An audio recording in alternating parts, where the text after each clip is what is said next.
ਲੋਕ ਮਹਿਲਾ ਤੀਜਾ।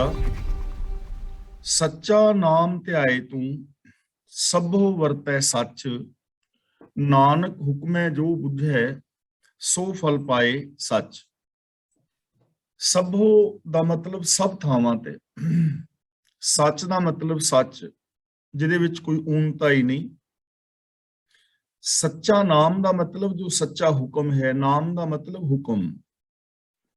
ਗੁਰੂ ਪਾਤਸ਼ਾਹ ਜੀ ਸਮਝਾ ਰਹੇ ਹਨ ਕਿ ਜੋ ਸਦਾ ਥਿਰ ਪ੍ਰਭੂ ਦਾ ਸਦਾ ਥਿਰ ਹੁਕਮ ਹੈ, ਉਹਨੂੰ ਧਿਆ ਦਾ ਮਤਲਬ ਧਿਆਨ ਦੇ ਅੰਦਰ ਰੱਖ, ਉਹਨੂੰ ਯਾਦ ਰੱਖ, ਰੱਬੀ ਹੁਕਮ ਦੇ ਅੰਦਰ ਤੁਰ।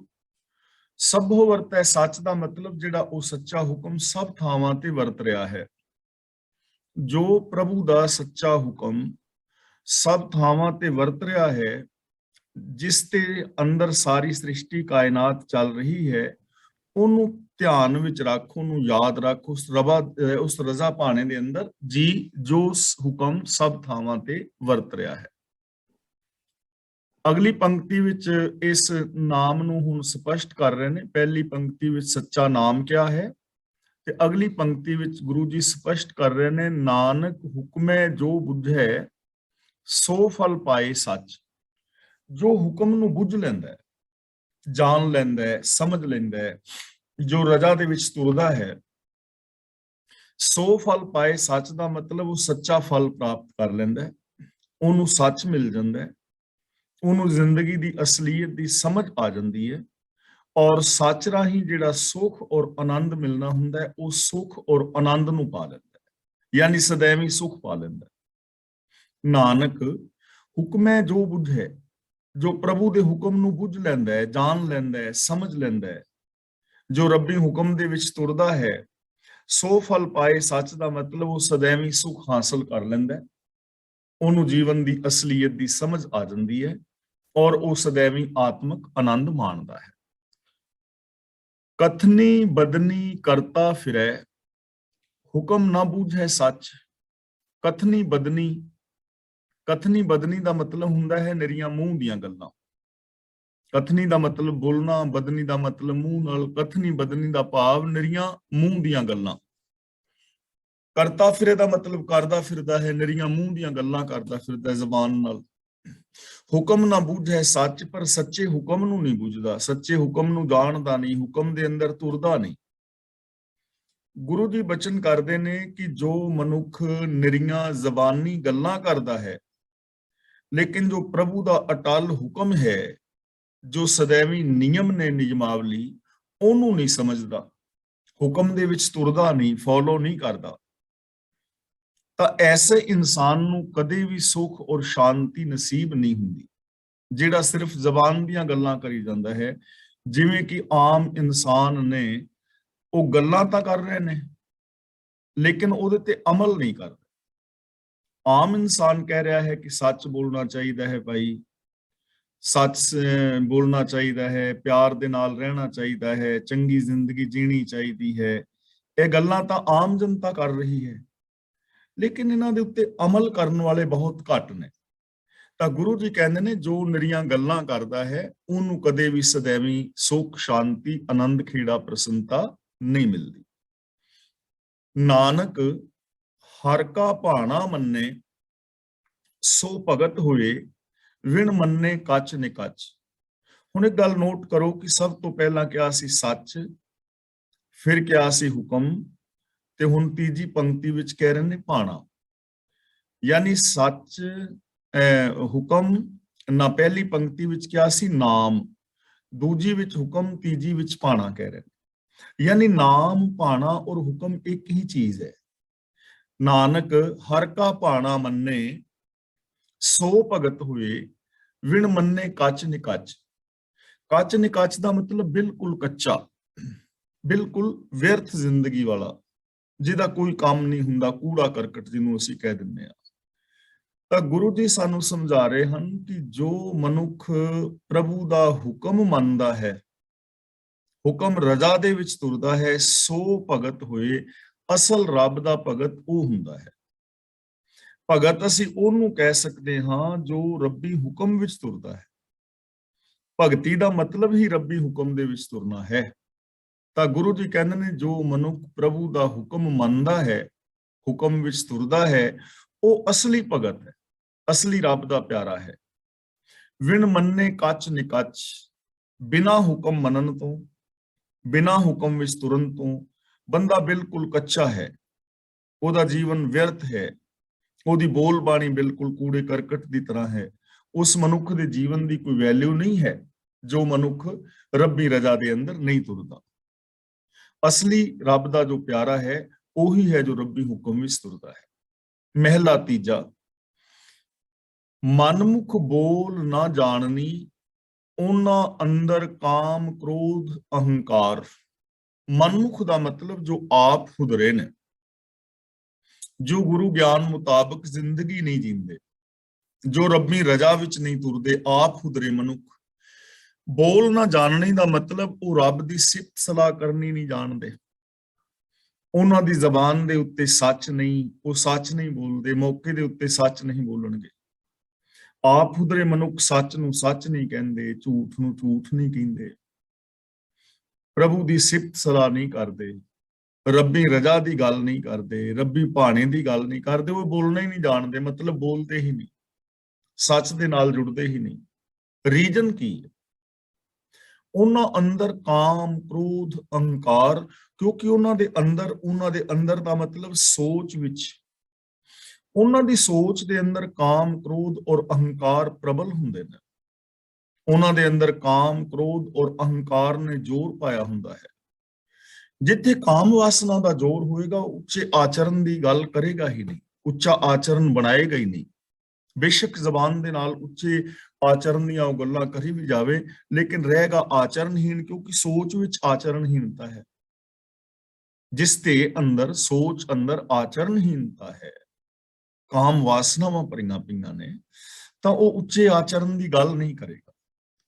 ਹੁਣ ਜਿਸ ਮਨੁੱਖ ਦੀ ਸੋਚ ਦੇ ਅੰਦਰ ਕ੍ਰੋਧ ਹੈ, ਜਿਹਦੇ ਅੰਦਰ ਕ੍ਰੋਧ ਭਰਿਆ ਪਿਆ ਹੈ, ਜਿਸ ਦੇ ਅੰਦਰ ਕ੍ਰੋਧ ਪ੍ਰਬਲ ਹੈ, ਉਸ ਬੰਦੇ ਨੇ ਪਿਆਰ ਦੀ ਗੱਲ ਕਿੱਥੇ ਕਰਨੀ ਹੈ, ਨਿਮਰਤਾ ਦੀ ਗੱਲ ਕਿੱਥੇ ਕਰਨੀ ਹੈ? ਜੇ ਸੱਚ ਵੀ ਬੋਲੋਗੇ ਤਾਂ ਉਹ ਜਲਬਲ ਕੇ ਕੂੜਾ, ਉਹ ਜਲਬਲ ਕੇ ਰਾਖ ਹੋ ਜਾਏਗਾ, ਉਹਦੇ ਅੰਦਰ ਅੱਗ ਲੱਗ ਜਾਏਗੀ। ਜੇ ਕੋ ਬੋਲੇ ਸੱਚ ਕੂੜਾ ਜਲ ਜਾਵਈ, ਸਾਚ ਕਹੇ ਤੇ ਛੋ ਆਵੇ। ਜੇ ਸੱਚ ਬੋਲੋਗੇ ਵੀ ਤਾਂ ਉਸ ਝੂਠੇ ਬੰਦੇ ਨੂੰ ਕ੍ਰੋਧ ਆਏਗਾ, ਕਿਉਂਕਿ ਉਹਦੇ ਅੰਦਰ ਕ੍ਰੋਧ ਭਰਿਆ ਪਿਆ ਹੈ। ਅਹੰਕਾਰ, ਜਿਨ੍ਹਾਂ ਦੇ ਸੋਚ ਦੇ ਅੰਦਰ ਈਗੋ ਹੈ, ਜਿਨ੍ਹਾਂ ਦੀ ਸੋਚ ਦੇ ਅੰਦਰ ਹੀ ਇਹ ਗੱਲ ਬਹਿ ਗਈ ਹੈ ਕਿ ਦੂਜੇ ਲੋਕ ਮੇਰੇ ਤੋਂ ਨੀਵੇਂ ਨੇ, ਮੈਂ ਹੀ ਸਭ ਤੋਂ ਉੱਚਾ ਹਾਂ, ਤਾਂ ਐਸਾ ਬੰਦਾ ਨਿਮਰਤਾ ਦੀ ਗੱਲ ਕਿੱਥੇ ਕਰੇਗਾ? ਐਸੇ ਬੰਦੇ ਦੀ ਜ਼ਬਾਨ ਦੇ ਵਿੱਚੋਂ ਕਿਸੇ ਦੀ ਸਿਫਤ ਕਿੱਥੇ ਨਿਕਲਣੀ ਹੈ?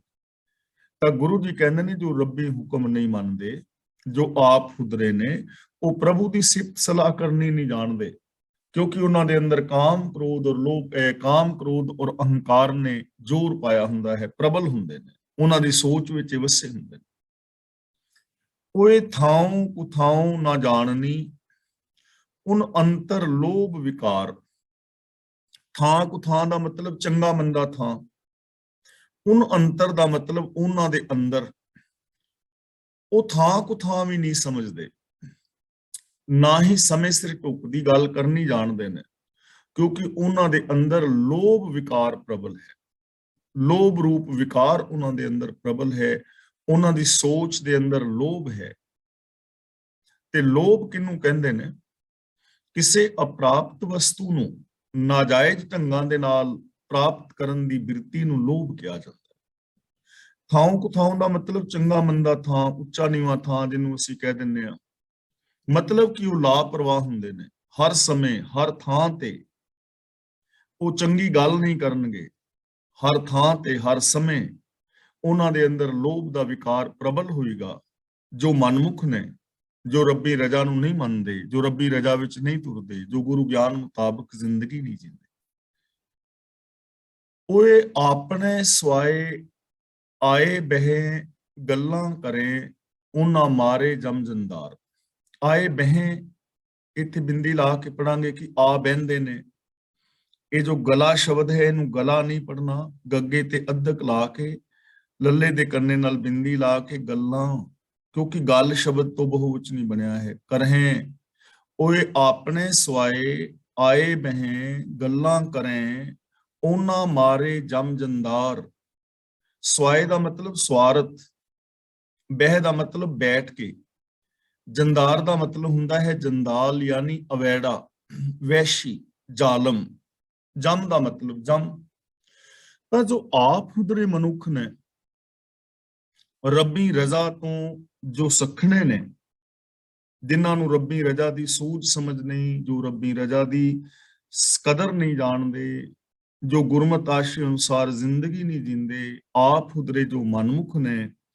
ਆਏ ਬਹਿਣ ਦਾ ਮਤਲਬ ਜਿੱਥੇ ਵੀ ਆਣ ਕੇ ਬਹਿੰਦੇ ਨੇ ਆਪਣੇ ਸਵਾਰਥ ਕਰਕੇ ਆ ਬਹਿੰਦੇ ਨੇ। ਆਪਣੇ ਸਵਾਏ ਦਾ ਮਤਲਬ ਆਪਣੇ ਸਵਾਰਥ ਕਰਕੇ, ਉਹ ਆਪਣੇ ਸਵਾਰਥ ਕਰਕੇ ਆ ਬਹਿੰਦੇ ਨੇ, ਸਵਾਰਥ ਦੀਆਂ ਗੱਲਾਂ ਕਰਦੇ ਨੇ। ਉਹਨਾਂ ਮਾਰੇ ਜਮ ਜੰਦਾਰ ਦਾ ਮਤਲਬ ਉਹਨਾਂ ਨੂੰ ਆਤਮਿਕ ਮੌਤ ਮਾਰਦੀ ਹੈ, ਦਵਾਈ ਰੱਖਦੀ ਹੈ, ਉਹਨਾਂ ਨੂੰ ਅਵੈੜਾ ਜਮ ਮਾਰਦਾ ਹੈ। ਭਾਵ ਕਿ ਉਹਨਾਂ ਦੇ ਸਿਰ ਤੇ ਆਤਮਿਕ ਮੌਤ ਦਾ ਸਿਕੰਜਾ ਹਮੇਸ਼ਾ ਕੱਸਿਆ ਰਹਿੰਦਾ ਹੈ, ਉਹ ਹਮੇਸ਼ਾ ਆਤਮਿਕ ਮੌਤ ਤੇ ਮਰੇ ਰਹਿੰਦੇ ਨੇ। ਮਤਲਬ ਉਹਨਾਂ ਦੇ ਅੰਦਰੋਂ ਇਨਸਾਨੀਅਤ ਹਮੇਸ਼ਾ ਮਰੀ ਰਹਿੰਦੀ ਹੈ, ਉਹਨਾਂ ਦੀ ਜ਼ਮੀਰ ਮਰ ਜਾਂਦੀ ਹੈ, ਉਹਨਾਂ ਦੇ ਅੰਦਰੋਂ ਇਨਸਾਨੀਅਤ ਮਰ ਜਾਂਦੀ ਹੈ, ਕਿਉਂਕਿ ਉਹ ਹਮੇਸ਼ਾ ਸਵਾਰਥੀ ਗੱਲਾਂ ਕਰ ਰਹੇ ਨੇ, ਸਵਾਰਥ ਕਰਕੇ ਬਹਿ ਰਹੇ ਨੇ। ਉਹਨਾਂ ਦੇ ਅੰਦਰ ਕਾਮ, ਕ੍ਰੋਧ ਔਰ ਲੋਭ ਆਦਿਕ ਨੇ ਪ੍ਰਭਾਵ ਪਾਇਆ ਹੁੰਦਾ ਹੈ। ਜੇ ਕਿਤੇ ਉਹ ਸਤਸੰਗ ਵਿੱਚ ਵੀ ਆ ਬਹਿਣਗੇ, ਚੰਗੇ ਬੰਦਿਆਂ ਵਿੱਚ ਵੀ ਆ ਬਹਿਣਗੇ, ਉੱਥੇ ਵੀ ਆਪਣੇ ਸਵਾਰਥ ਦੀਆਂ ਗੱਲਾਂ ਕਰਨਗੇ, ਸਵਾਰਥ ਤੋਂ ਉੱਤੇ ਨਹੀਂ ਕਰਨਗੇ। ਤੇ ਜੋ ਸਵਾਰਥੀ ਮਨੁੱਖ ਨੇ ਉਹ ਆਤਮਿਕ ਮੌਤੇ ਮਰ ਜਾਂਦੇ ਨੇ। ਅੱਗੇ ਦਰਗਾਹ ਲੇਖੈ ਮੰਗੈ, ਮਾਰ ਖੁਆਰ ਕੀਚਹਿ ਕੂੜਿਆਰ। ਲੇਖੈ ਮੰਗੈ, ਲੇਖੈ ਮੰਗੈ ਦਾ ਮਤਲਬ ਲੇਖਾ ਮੰਗਿਆ ਜਾਣ ਤੇ, ਜਦੋਂ ਲੇਖਾ ਮੰਗਿਆ ਜਾਏ। ਅੱਗੇ ਦਾ ਮਤਲਬ ਆਉਣ ਵਾਲੇ ਸਮੇਂ ਵਿੱਚ, ਫਿਊਚਰ ਦੇ ਅੰਦਰ। ਤੇ ਦਰਗਾਹ ਕਹਿੰਦੇ ਨੇ ਉਹ ਸੋਚ ਜਿੱਥੇ ਸੱਚ ਦੇ ਆਧਾਰ ਤੇ ਫੈਸਲੇ ਕੀਤੇ ਜਾਂਦੇ ਨੇ, ਜਿੱਥੇ ਯੂਨੀਵਰਸਲ ਟਰੁੱਥ ਦੇ ਉੱਤੇ ਜੀਵਨ ਨੂੰ ਪਰਖਿਆ ਜਾਂਦਾ ਹੈ। ਮਾਰ ਦਾ ਮਤਲਬ ਮਾਰ ਕੇ, ਖੁਆਰ ਦਾ ਮਤਲਬ ਖੱਜਲ ਖੁਆਰ ਕਰਨਾ, ਕੂੜਿਆਰ ਦਾ ਮਤਲਬ ਜੋ ਕੂੜ ਦੇ ਵਪਾਰੀ ਨੇ। ਤਾਂ ਗੁਰੂ ਜੀ ਕਹਿੰਦੇ ਨੇ ਇਸ ਸਮੇਂ, ਜਿਸ ਸਮੇਂ ਉਹ ਪਾਪ ਅਪਰਾਧ ਕਮਾ ਰਹੇ ਨੇ, ਉਦੋਂ ਹੀ ਉਹ ਆਤਮਿਕ ਮੌਤੇ ਮਰੇ ਹੋਏ ਨੇ। ਤੇ ਅੱਗੇ ਦਾ ਮਤਲਬ ਫਿਊਚਰ ਦੇ ਅੰਦਰ ਵੀ, ਆਉਣ ਵਾਲੇ ਸਮੇਂ ਵਿੱਚ ਵੀ, ਜਦੋਂ ਲੇਖਾ ਮੰਗਿਆ ਜਾਏਗਾ, ਯਾਨੀ ਜੀਵਨ ਦੀ ਪਰਖ ਜਿੱਥੇ ਕੀਤੀ ਜਾਂਦੀ ਹੈ, ਤਾਂ ਉੱਥੇ ਵੀ ਜਿਹੜੇ ਕੂੜਿਆਰ ਨੇ, ਕੂੜ ਦੇ ਵਪਾਰੀਆਂ ਨੂੰ ਮਾਰ ਕੇ ਖੁਆਰ ਕੀਤਾ ਜਾਂਦਾ ਹੈ। ਭਾਵ ਉਹਨਾਂ ਦੀ ਬੇਪੱਤੀ ਹੁੰਦੀ ਹੈ। ਆਉਣ ਵਾਲੇ ਸਮੇਂ ਦੇ ਅੰਦਰ ਵੀ, ਅੱਗੇ ਵੀ, ਫਿਊਚਰ ਵਿੱਚ ਵੀ ਉਹਨਾਂ ਨੂੰ ਵਿਕਾਰਾਂ ਦੀ ਮਾਰ ਪੈਂਦੀ ਹੈ, ਔਰ ਵਿਕਾਰਾਂ ਕਰਕੇ ਉਹ ਬੇਪੱਤ ਹੁੰਦੇ ਰਹਿੰਦੇ ਨੇ। ਜਿਹੜਾ ਵੀ ਬੰਦਾ ਵਿਕਾਰ ਕਮਾਏਗਾ, ਪਾਪ ਅਪਰਾਧ ਕਮਾਏਗਾ, ਸੱਚ ਨਾਲੋਂ ਟੁੱਟੇਗਾ, ਰੱਬੀ ਰਜ਼ਾ ਤੋਂ ਉਲਟ ਜ਼ਿੰਦਗੀ ਜੀਵੇਗਾ, ਇਨਸਾਨੀਅਤ ਨੂੰ ਆਪਣੇ ਅੰਦਰੋਂ ਖਤਮ ਕਰ ਲਵੇਗਾ, ਉਹ ਇਸ ਸਮੇਂ ਵੀ ਦੁਖੀ ਹੋਏਗਾ, ਬੇਇੱਜ਼ਤ ਹੋਏਗਾ। ਆਉਣ ਵਾਲੇ ਸਮੇਂ ਦੇ ਅੰਦਰ ਵੀ ਉਹ ਬੇਇੱਜ਼ਤ ਹੋਏਗਾ। ਤੇ ਜੇ ਪਿਛਲੇ ਸਮੇਂ ਨੂੰ ਅਸੀਂ ਇਤਿਹਾਸ ਨੂੰ ਵਾਚ ਕੇ ਵੇਖੀਏ, ਤਾਂ ਉਹਦੇ ਵਿੱਚ ਵੀ ਉਹ ਲੋਕ ਬੇਇੱਜ਼ਤ ਹੀ ਹੋਏ ਨੇ ਜਿਨ੍ਹਾਂ ਨੇ ਰੱਬੀ ਰਜ਼ਾ ਨੂੰ ਫੋਲੋ ਨਹੀਂ ਕੀਤਾ, ਜਿਨ੍ਹਾਂ ਨੇ ਚੰਗੀ ਜ਼ਿੰਦਗੀ ਨਹੀਂ ਜੀਤੀ ਵੀ। ਤਾਂ ਆਉਣ ਵਾਲੇ ਸਮੇਂ ਦੇ ਅੰਦਰ ਵੀ ਲੇਖਾ ਮੰਗਣ ਤੇ, ਭਾਵ ਜੀਵਨ ਦੀ ਪਰਖ ਹੋਣ ਤੇ, ਉਹ ਕੂੜੇ ਹੀ ਨਿਕਲਦੇ ਨੇ, ਔਰ ਉਹ ਹਮੇਸ਼ਾ ਖੁਆਰੀ ਹੀ ਪ੍ਰਾਪਤ ਕਰਦੇ। ਇਹ ਕੂੜੇ ਕੀ ਮਲ ਕਿਉਂ ਉਤਰੈ, ਕੋਈ ਕੱਢੋ ਇਹ ਵਿਚਾਰ। ਕੂੜੇ ਕੀ ਦਾ ਮਤਲਬ ਝੂਠ ਦੀ, ਮਲ ਦਾ ਮਤਲਬ ਮੈਲ, ਕਿਉਂ ਉਤਰੈ ਦਾ ਮਤਲਬ ਕਿਵੇਂ ਲੈ ਸਕਦੀ। ਕੋਈ ਕੱਢੋ ਇਹ ਵਿਚਾਰ, ਕੋਈ ਦਾ ਮਤਲਬ ਕੋਈ ਵੀ, ਕੋਈ ਜਣਾ ਵੀ। ਕੱਢੋ ਇਹ ਵਿਚਾਰ ਦਾ ਮਤਲਬ ਵਿਚਾਰ ਕੱਢੋ, ਇਹ ਦੱਸੋ, ਲੱਭੋ, ਇਸ ਚੀਜ਼ ਨੂੰ ਦੱਸੋ, ਬੁੱਝੋ ਕਿ ਇਹ ਕੂੜ ਦੀ ਜਿਹੜੀ ਮੈਲ ਹੈ ਕਿਵੇਂ ਉਤਰ ਸਕਦੀ ਹੈ। ਕੋਈ ਮਨੁੱਖ ਇਹ ਵਿਚਾਰ ਦੱਸੋ ਕਿ ਇਹ ਕੂੜ ਦੀ ਮੈਲ, ਇਹ ਝੂਠ ਦੀ ਮੈਲ, ਇਹ ਵਿਕਾਰਾਂ ਦੀ ਮੈਲ, ਆਪ ਹੁਦਰੇਪਨ ਦੀ ਜੋ ਮੈਲ ਹੈ, ਇਹ ਕਿਵੇਂ ਲੈ ਸਕਦੀ ਹੈ, ਇਹ ਸੋਚ ਨੂੰ ਕਿਵੇਂ ਬਦਲਿਆ ਜਾ ਸਕਦਾ ਹੈ। ਕੋਈ ਜਣਾ ਵਿਚਾਰ ਕਰਕੇ ਦੱਸੋ, ਕੋਈ ਜਣਾ ਵਿਚਾਰ ਕੱਢੋ, ਲੱਭੋ, ਸੋਚੋ। ਤਾਂ ਹੁਣ ਉੱਤਰ ਦੇ ਰਹੇ ਨੇ, ਅਗਲੀ ਪੰਕਤੀ ਵਿੱਚ ਉੱਤਰ ਦੇ ਰਹੇ ਨੇ। ਪਹਿਲੀ ਪੰਕਤੀ ਵਿੱਚ ਸਵਾਲ ਕਰਕੇ ਕਿ ਕੋਈ ਜਣਾ ਵਿਚਾਰ ਕਰਕੇ ਦੱਸੋ, ਕੋਈ ਲੱਭੋ ਕਿ ਇਹ ਕੂੜ ਦੀ ਮੈਲ, ਝੂਠ ਦੀ ਮੈਲ, ਵਿਕਾਰਾਂ ਦੀ ਮੈਲ, ਈਗੋ ਦੀ ਮੈਲ, ਮਨਮੁਖਤਾ ਦੀ ਜੋ ਮੈਲ ਹੈ, ਇਹ ਕਿਵੇਂ ਲੈ, ਇਹ ਸੋਚ ਕਿਵੇਂ ਖਤਮ ਹੋਵੇ, ਇਹ ਸੋਚ ਨੂੰ ਕਿਵੇਂ ਬਦਲਿਆ ਜਾਏ। ਤਾਂ ਹੁਣ ਉੱਤਰ ਦੇ ਰਹੇ ਨੇ, ਸਤਿਗੁਰ ਮਿਲੇ ਤਾਂ ਨਾਮ ਦਿੜਾਏ ਸਭ ਕਿਲਵਿਖ ਕੱਟਣਹਾਰ। ਕਿਲਵਿਖ ਦਾ ਮਤਲਬ ਪਾਪ, ਕੱਟਣਹਾਰ ਦਾ ਮਤਲਬ ਕੱਟਣ ਦੇ ਜੋ ਸਮਰੱਥ ਹੈ, ਨਾਮ ਦਾ ਮਤਲਬ ਹੁਕਮ, ਦਿੜਾਏ ਦਾ ਮਤਲਬ ਦ੍ਰਿੜ ਕਰਾ ਦੇਵੇ, ਪੱਕਾ ਕਰਾ ਦੇਣਾ, ਪੱਕਾ ਵਿਸ਼ਵਾਸ ਦਿਵਾ ਦੇਣਾ। ਸਤਿਗੁਰੂ ਮਿਲੇ ਤਾਂ ਨਾਮ ਦਿੜਾਏ। ਜੇ ਸਤਿਗੁਰੂ ਮਿਲ ਪਏ ਤਾਂ ਸਤਿਗੁਰੂ ਸਾਡੇ ਅੰਦਰ ਨਾਮ ਪੱਕਾ ਕਰਦਾ ਹੈ, ਪ੍ਰਭੂ ਦਾ ਹੁਕਮ ਦ੍ਰਿੜ ਕਰਾ ਦਿੰਦਾ ਹੈ ਕਿ ਪ੍ਰਭੂ ਦੇ ਹੁਕਮ ਰਾਹੀਂ ਮੈਲ ਕੱਟੀ ਜਾ ਸਕਦੀ ਹੈ। ਹੁਕਮ ਦੇ ਅੰਦਰ ਜ਼ਿੰਦਗੀ ਜੀਣਾ ਹੀ ਅਸਲ ਜੀਵਨ ਹੈ। ਇਹ ਗੱਲ ਗੁਰੂ ਦ੍ਰਿੜ ਕਰਾ ਦਿੰਦਾ ਹੈ। ਹੁਕਮ ਰਜ਼ਾਈ ਚੱਲਣਾ ਨਾਨਕ ਲਿਖਿਆ ਨਾਲ। ਗੁਰੂ ਜੀ ਨੇ ਗੱਲ ਦ੍ਰਿੜ ਕਰਾਈ ਹੈ। ਲਿਖਿਆ ਨਾਲ ਦਾ ਮਤਲਬ ਜਦੋਂ ਤੋਂ ਇਹ ਕਾਇਨਾਤ ਹੋਂਦ ਵਿੱਚ ਆਈ ਹੈ, ਉਦੋਂ ਤੋਂ ਹੀ ਇਹ ਨਿਯਮ ਚੱਲਿਆ ਆ ਰਿਹਾ ਹੈ ਕਿ ਹੁਕਮ ਰਜ਼ਾ ਦੇ ਅੰਦਰ ਚੱਲਣਾ ਹੀ ਸਚਿਆਰ ਹੋਣ ਦਾ ਇੱਕੋ ਇੱਕ ਸਾਧਨ ਹੈ। ਹੁਕਮ ਅੰਦਰ ਚੱਲ ਕੇ ਹੀ ਬੰਦਾ ਕਾਮਯਾਬ ਹੋ ਸਕਦਾ ਹੈ। ਜੀਵਨ ਦੇ ਕਿਸੇ ਵੀ ਪੱਖ ਵਿੱਚ ਕਾਮਯਾਬ ਹੋਣ ਵਾਸਤੇ ਕੁਝ ਰਿਕੁਆਇਰਮੈਂਟ ਹੁੰਦੀਆਂ ਨੇ, ਤੇ ਜਿਹੜਾ ਉਹ ਰਿਕੁਆਇਰਮੈਂਟ ਪੂਰੀਆਂ ਕਰੇਗਾ ਉਹੀ ਕਾਮਯਾਬ ਹੋਏਗਾ। ਰਿਕੁਆਇਰਮੈਂਟ ਪੂਰੀ ਕਰਨ ਦਾ ਨਾਮ ਹੀ ਹੁਕਮ ਹੈ, ਰਜ਼ਾ ਹੈ, ਭਾਣਾ ਹੈ। ਤਾਂ ਜਦੋਂ ਤੋਂ ਇਹ ਸੰਸਾਰ ਬਣਿਆ ਹੈ ਉਦੋਂ ਤੋਂ ਹੀ ਇਹ ਨਿਯਮ ਚੱਲਿਆ ਆ ਰਿਹਾ ਹੈ। ਗੁਰੂ ਇਹ ਗੱਲ ਦ੍ਰਿੜ ਕਰਾ ਦਿੰਦਾ ਹੈ। ਗੁਰੂ ਮਨੁੱਖ ਨੂੰ ਹੁਕਮ, ਪ੍ਰਭੂ ਦੇ ਹੁਕਮ ਅੰਦਰ ਚੱਲਣਾ ਸਿਖਾਉਂਦਾ ਹੈ। ਸਭ ਕਿਲਵਿਖ ਕੱਟਣਹਾਰ, ਤੇ ਗੁਰੂ ਇਹ ਗੱਲ ਦ੍ਰਿੜ ਕਰਾ ਦਿੰਦਾ ਹੈ ਕਿ ਰੱਬੀ ਹੁਕਮ ਹੀ ਜਾਂ ਪ੍ਰਭੂ ਦੇ ਗੁਣ ਹੀ ਸਾਰੇ ਪਾਪਾਂ ਨੂੰ ਕੱਟਣ ਵਾਲੇ ਨੇ। ਔਰ ਇਹ ਗੱਲ ਸਮਝ ਲੈਣੀ ਚਾਹੀਦੀ ਹੈ। ਦੇਖੋ, ਹੁਕਮ ਦੇ ਅੰਦਰ ਤੁਰਨਾ ਹੀ ਪਾਪਾਂ ਦੀ ਮੈਲ ਨੂੰ ਖਤਮ ਕਰਨ ਵਾਸਤੇ ਜ਼ਰੂਰੀ ਹੈ। ਮੰਨ ਲਓ ਅਸੀਂ ਝੂਠ ਬੋਲ ਰਹੇ ਹਾਂ, ਤੇ ਝੂਠ ਦੀ ਮੈਲ ਨੂੰ ਉਤਾਰਨ ਵਾਸਤੇ ਹੁਣ ਕੀ ਜ਼ਰੂਰਤ ਹੈ? ਸਾਨੂੰ ਸੱਚ ਬੋਲਣ ਦੀ। ਨਿਯਮ ਹੈ ਨਾ, ਸੱਚ ਬੋਲਾਂਗੇ ਤਾਂ ਝੂਠ ਆਪੇ ਖਤਮ ਹੋ ਜਾਏਗਾ। ਸਾਡੇ ਅੰਦਰ ਜੈਲਸੀ ਦੀ ਮੈਲ ਹੈ। ਮੈਂ ਮੰਨ ਲਓ ਤੁਹਾਡੇ ਨਾਲ ਜੈਲਸੀ ਕਰ ਰਿਹਾ, ਈਰਖਾ ਕਰ ਰਿਹਾ, ਤਾਂ ਇਸ ਈਰਖਾ ਨੂੰ ਖਤਮ ਕਰਨ ਦਾ ਕੀ ਸਾਧਨ ਹੈ? ਇੱਕ ਹੀ ਸਾਧਨ ਹੈ ਕਿ ਮੈਂ ਪ੍ਰੇਮ ਕਰਨਾ ਸ਼ੁਰੂ ਕਰਾਂ, ਆਪਣੀ ਜ਼ਿੰਦਗੀ ਵਿੱਚ ਪ੍ਰੇਮ ਪ੍ਰਗਟ ਕਰ ਲਵਾਂ, ਈਰਖਾ ਆਪੇ ਮਿਟ ਜਾਏਗੀ। ਮੇਰੇ ਅੰਦਰ ਈਗੋ ਦੀ ਮੈਲ ਹੈ, ਮੈਂ ਆਪਣੇ ਆਪ ਨੂੰ ਸਭ ਤੋਂ ਉੱਚਾ ਸਮਝਦਾ ਹਾਂ, ਤਾਂ ਇਹਦੇ ਵਾਸਤੇ ਹੁਣ ਈਗੋ ਦੀ ਮੈਲ ਨੂੰ ਦੂਰ ਕਰਨ ਲਈ ਕਿਸ ਚੀਜ਼ ਦੀ ਲੋੜ ਹੈ? ਨਿਯਮ ਹੈ ਨਾ ਕਿ ਜੇ ਮੈਂ ਨਿਮਰਤਾ ਧਾਰਨ ਕਰ ਲਵਾਂ ਤਾਂ ਈਗੋ ਆਟੋਮੈਟਿਕਲੀ ਖਤਮ ਹੋ ਜਾਏ।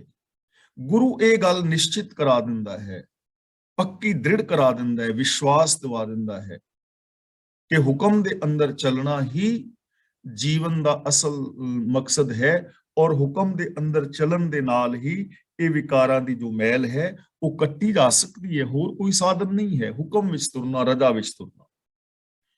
ਹੁਣ ਜੇ ਅਸੀਂ ਹੋਰ ਸੌਖੇ ਢੰਗ ਨਾਲ ਸਮਝਣਾ ਹੋਵੇ, ਸ਼ਬਦਾਵਲੀ ਨੂੰ ਆਪਾਂ ਹੋਰ ਸੌਖਿਆਂ ਕਰ ਲਈਏ, ਤਾਂ ਜੋ ਗੁਰੂ ਗ੍ਰੰਥ ਸਾਹਿਬ ਜੀ ਦੀ ਦਿੱਤਾ ਹੋਇਆ ਵੇ ਆਫ ਲਾਈਫ ਹੈ, ਗੁਰੂ ਦਾ ਜੋ ਹੁਕਮ ਹੈ, ਇਸ ਹੁਕਮ ਨੂੰ ਮੰਨ ਲਓ। ਇਸ ਹੁਕਮ ਨੂੰ ਜੋ ਵੀ ਫੋਲੋ ਕਰੇਗਾ, ਇਸ ਵੇ ਆਫ ਲਾਈਫ ਨੂੰ ਜੋ ਵੀ ਅਪਣਾ ਲੇਗਾ, ਉਹਦੀ ਜ਼ਿੰਦਗੀ ਚੋਂ ਪਾਪਾਂ ਦੀ ਮੈਲ ਖਤਮ ਹੋ ਜਾਏਗੀ, ਉਹਦੇ ਲੜਾਈ ਝਗੜੇ ਕਲੇਸ਼ ਖਤਮ ਹੋ ਜਾਣਗੇ, ਉਹਦੇ ਦੁੱਖ ਖਤਮ ਹੋ ਜਾਣਗੇ, ਉਹਦੀਆਂ ਚਿੰਤਾਵਾਂ ਖਤਮ ਹੋ ਜਾਣਗੀਆਂ। ਨਾਮ ਜਪੇ ਨਾਮੋ ਆਰਾਧੇ, ਤਿਸ ਜਨ ਕੋ ਕਰੋ ਸਭ ਨਮਸਕਾਰ।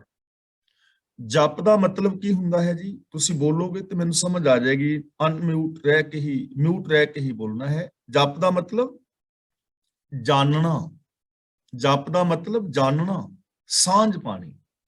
ਨਾਮ ਜਪੇ, ਨਾਮ ਦਾ ਮਤਲਬ ਹੁਕਮ, ਜਪੇ ਦਾ ਮਤਲਬ ਜਾਣੇ, ਸਾਂਝ ਪਾਏ। ਨਾਮੋ ਆਰਾਧੇ, ਨਾਮ ਦਾ ਮਤਲਬ ਹੁਕਮ, ਆਰਾਧੇ ਦਾ ਮਤਲਬ ਆਰਾਧੇ, ਆਪਣੀ ਯਾਦ ਦੇ ਅੰਦਰ ਟਿਕਾਏ। ਤਿਸ ਜਨ ਕੋ ਕਰੋ ਸਭ ਨਮਸਕਾਰ, ਉਸ ਮਨੁੱਖ ਨੂੰ ਸਾਰੇ ਨਮਸਕਾਰ ਕਰੋ, ਉਹਦਾ ਆਦਰ ਕਰੋ, ਸਤਕਾਰ ਕਰੋ। ਉਹ ਸਤਕਾਰ ਯੋਗ ਹੈ ਜਿਹੜਾ ਮਨੁੱਖ ਪ੍ਰਭੂ ਦੇ ਹੁਕਮ ਦੇ ਨਾਲ ਸਾਂਝ ਪਾਉਂਦਾ ਹੈ, ਮਤਲਬ ਹੁਕਮ ਵਿੱਚ ਤੁਰਦਾ ਹੈ, ਜੋ ਹੁਕਮ ਨੂੰ ਹਮੇਸ਼ਾ ਆਪਣੀ ਯਾਦ ਵਿੱਚ ਟਿਕਾਈ ਰੱਖਦਾ ਹੈ। ਉਸ ਮਨੁੱਖ ਨੂੰ ਸਾਰੇ ਹੀ ਨਮਸਕਾਰ ਕਰੋ, ਭਾਵ ਕਿ ਸਾਰੇ ਹੀ ਉਹਦਾ ਆਦਰ ਔਰ ਸਤਕਾਰ ਕਰੋ। ਯਾਨੀ ਉਹ ਮਨੁੱਖ ਸਤਕਾਰਤ ਹੈ, ਉਹ ਮਨੁੱਖ ਆਦਰ ਯੋਗ ਹੈ, ਜੋ ਰੱਬੀ ਰਜ਼ਾ ਔਰ ਭਾਣੇ ਦੇ ਅੰਦਰ ਚੱਲ ਰਿਹਾ ਹੈ, ਜੋ ਰੱਬੀ ਗੁਣਾਂ ਦਾ ਧਾਰਨੀ ਹੈ, ਜੋ ਰੱਬੀ ਸਿਫਤ ਸਲਾਹ ਕਰ ਰਿਹਾ ਹੈ। ਮਲ ਕੂੜੀ ਨਾਮ ਉਤਾਰੀਆਂ, ਜਪ ਨਾਮ ਹੁਆ ਸਚਿਆਰ। ਮਲ ਦਾ ਮਤਲਬ ਮੈਲ, ਕੂੜੀ ਦਾ ਮਤਲਬ ਝੂਠੀ, ਝੂਠੀ ਜਿਹੜੀ ਮੈਲ ਸੀ ਅੰਦਰ। ਨਾਮ ਦਾ ਮਤਲਬ ਨਾਮ ਰਾਹੀਂ, ਕਿਉਂਕਿ ਮੰਮੇ ਨਾਲ ਸਿਹਾਰੀ ਹੈ, ਨਾਮ ਰਾਹੀਂ। ਨਾਮ ਦਾ ਮਤਲਬ ਹੁਕਮ, ਉਤਾਰੀਆਂ ਦਾ ਮਤਲਬ ਉਤਾਰ ਲਈ। ਜਪ ਦਾ ਮਤਲਬ ਕੀ ਹੁੰਦਾ ਹੈ ਜੀ? ਜਾਣਨਾ। ਨਾਮ ਦਾ ਮਤਲਬ ਹੁਕਮ, ਸਚਿਆਰ ਦਾ ਮਤਲਬ ਰੱਬ ਦਾ ਰੂਪ ਹੋ ਗਿਆ, ਸਚਿਆਰ ਹੋ ਗਿਆ। ਮਲ ਕੂੜੀ ਨਾਮ ਉਤਾਰੀਆਂ, ਨਾਮ ਦਾ ਮਤਲਬ ਹੁਕਮ ਰਾਹੀਂ ਉਸਨੇ ਆਪਣੇ ਅੰਦਰੋਂ ਝੂਠ ਦੀ ਮੈਲ ਨੂੰ ਉਤਾਰ ਦਿੱਤਾ ਹੈ, ਵਿਕਾਰਾਂ ਦੀ ਮੈਲ ਨੂੰ ਉਤਾਰ ਦਿੱਤਾ ਹੈ, ਅਹੰਕਾਰ ਦੀ ਮੈਲ ਨੂੰ ਉਤਾਰ ਦਿੱਤਾ ਹੈ। ਉਹਨੇ ਉਤਾਰ ਲਈ ਹੈ। ਕਿੰਨੇ? ਜਿਨਨੇ ਹੁਕਮ ਨੂੰ ਫੋਲੋ ਕੀਤਾ ਹੈ, ਜਿਹੜਾ ਹੁਕਮ ਰਜ਼ਾਈ ਵਿੱਚ ਚੱਲਿਆ ਹੈ। ਜੋ ਜੇ ਸੌਖੇ ਸ਼ਬਦਾਂ ਵਿੱਚ ਸਮਝੀਏ ਤਾਂ ਜੋ ਵੀ ਗੁਰੂ ਗ੍ਰੰਥ ਸਾਹਿਬ ਜੀ ਦੀ ਪਾਵਨ ਬਾਣੀ ਦੇ ਦਿੱਤੇ ਵੇ ਆਫ ਲਾਈਫ ਨੂੰ ਅਪਣਾ ਲਏਗਾ, ਉਹਦੀ ਜ਼ਿੰਦਗੀ ਚੋਂ ਝੂਠ ਫਰੇਬ ਵਿਕਾਰਾਂ ਦੀ ਮੈਲ ਉਤਰ ਜਾਏਗੀ। ਜੋ ਰੱਬੀ ਰਜ਼ਾ ਨੂੰ ਸਮਝੇਗਾ, ਜੋ ਰੱਬੀ ਭਾਣੇ ਨੂੰ ਸਮਝੇਗਾ, ਜੋ ਰੱਬੀ ਅਟਲ ਨਿਯਮ ਨੇ ਉਹਨਾਂ ਨੂੰ ਸਮਝ ਕੇ ਜ਼ਿੰਦਗੀ ਜੀਵੇਗਾ, ਤਾਂ ਉਹਨੇ ਆਪਣੇ ਅੰਦਰੋਂ ਕੂੜ ਦੀ ਮੈਲ ਉਤਾਰ ਲਈ ਹੈ। ਜਪ ਨਾਮ ਦਾ ਮਤਲਬ ਪ੍ਰਭੂ ਦੀ ਸਿਫਤ ਸਲਾਹ ਕਰਕੇ ਉਹ ਇਨਸਾਨ ਸਚਿਆਰ ਹੋ ਗਿਆ ਹੈ, ਸੱਚ ਦਾ ਵਪਾਰੀ ਬਣ ਗਿਆ ਹੈ। ਤੇ ਸਚਿਆਰ ਕੌਣ ਹੈ? ਸਚਿਆਰ ਰੱਬ ਨੂੰ ਵੀ ਕਿਹਾ ਹੈ ਬਾਣੀ ਵਿੱਚ, ਤੂੰ ਕਰਤਾ ਸਚਿਆਰ ਮਹਿੰਦਾ ਸਾਈਂ। ਉਹ ਇਨਸਾਨ ਫਿਰ ਸੱਚ ਦਾ ਵਪਾਰੀ ਬਣ ਜਾਂਦਾ ਹੈ, ਸੱਚ ਦਾ ਰੂਪ ਹੋ ਜਾਂਦਾ ਹੈ, ਰੱਬ ਦਾ ਰੂਪ ਹੋ ਜਾਂਦਾ ਹੈ। ਕੌਣ? ਜੋ ਰੱਬੀ ਰਜ਼ਾ ਵਿੱਚ ਤੁਰਦਾ ਹੈ ਔਰ ਰੱਬੀ ਸਿਫਤ ਸਲਾਹ ਕਰਦਾ ਹੈ, ਰੱਬੀ ਗੁਣਾਂ ਦਾ ਜੋ ਧਾਰਨੀ ਹੁੰਦਾ ਹੈ, ਉਹ ਸਚਿਆਰ ਹੋ ਜਾਂਦਾ ਹੈ, ਉਹ ਸੱਚ ਦਾ ਵਪਾਰੀ ਹੋ ਜਾਂਦਾ ਹੈ, ਉਹ ਰੱਬ ਦਾ ਰੂਪ ਹੋ ਜਾਂਦਾ ਹੈ। ਜਨ ਨਾਨਕ ਜਿਸ ਦੇ ਇਹ ਚਲਤ ਹੈ, ਸੋ ਜੀਵੋ ਦੇਵਨਹਾਰ। ਹੈ ਦਾ ਮਤਲਬ ਹੈ ਨੇ, ਜੀਵੋ ਦਾ ਮਤਲਬ ਜਿਉਂਦਾ ਹੈ, ਯਾਨੀ ਹਰ ਵਕਤ ਕਾਇਮ ਹੈ। ਦੇਵਨਹਾਰ ਦਾ ਮਤਲਬ ਦਾਤਾਂ ਦੇਣ ਵਾਲਾ। हे ਨਾਨਕ ਆਖ ਕਿ ਜਿਸ ਪ੍ਰਭੂ ਦੇ ਇਹ ਚਰਿੱਤਰ ਨੇ, ਇਹ ਬਰਕਤਾਂ ਨੇ, ਉਹ ਹਮੇਸ਼ਾ ਹੀ ਕਾਇਮ ਹੈ। ਜੀਵੋ ਦਾ ਮਤਲਬ ਜੀ ਰਿਹਾ ਹੈ, ਕਾਇਮ ਹੈ। ਦੇਵਨਹਾਰ ਦਾ ਮਤਲਬ ਦਾਤਾਂ ਦੇਣ ਵਾਲਾ।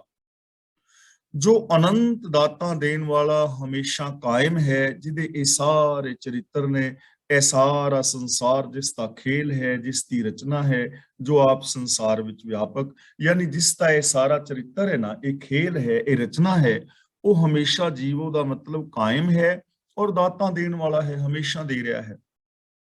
ਸਾਡੇ ਅੰਦਰ ਉਹ ਗੁਣ ਪ੍ਰਗਟ ਕਰ ਰਿਹਾ ਹੈ, ਹਮੇਸ਼ਾ ਪ੍ਰਗਟ ਕਰ ਰਿਹਾ ਹੈ।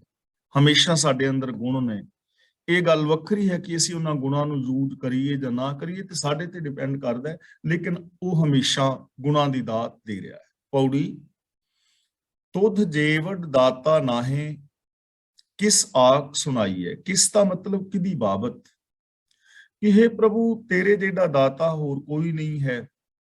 ਕਿਸ ਦੀ ਬਾਬਤ ਆਖ ਕੇ ਦਸੀਏ ਕਿ ਉਹ ਤੇਰੇ ਜਿਹੜਾ ਹੈ। ਕਿਹਨੂੰ ਅਸੀਂ ਕਹੀਏ ਕਿ ਰੱਬ ਦੇ ਬਰਾਬਰ ਦਾ ਫਲਾਂ ਬੰਦਾ ਹੈ, ਜੋ ਰੱਬ ਦੇ ਬਰਾਬਰ ਦੀ ਕੋਈ ਦਾਤ ਦੇ ਸਕਦਾ ਹੈ।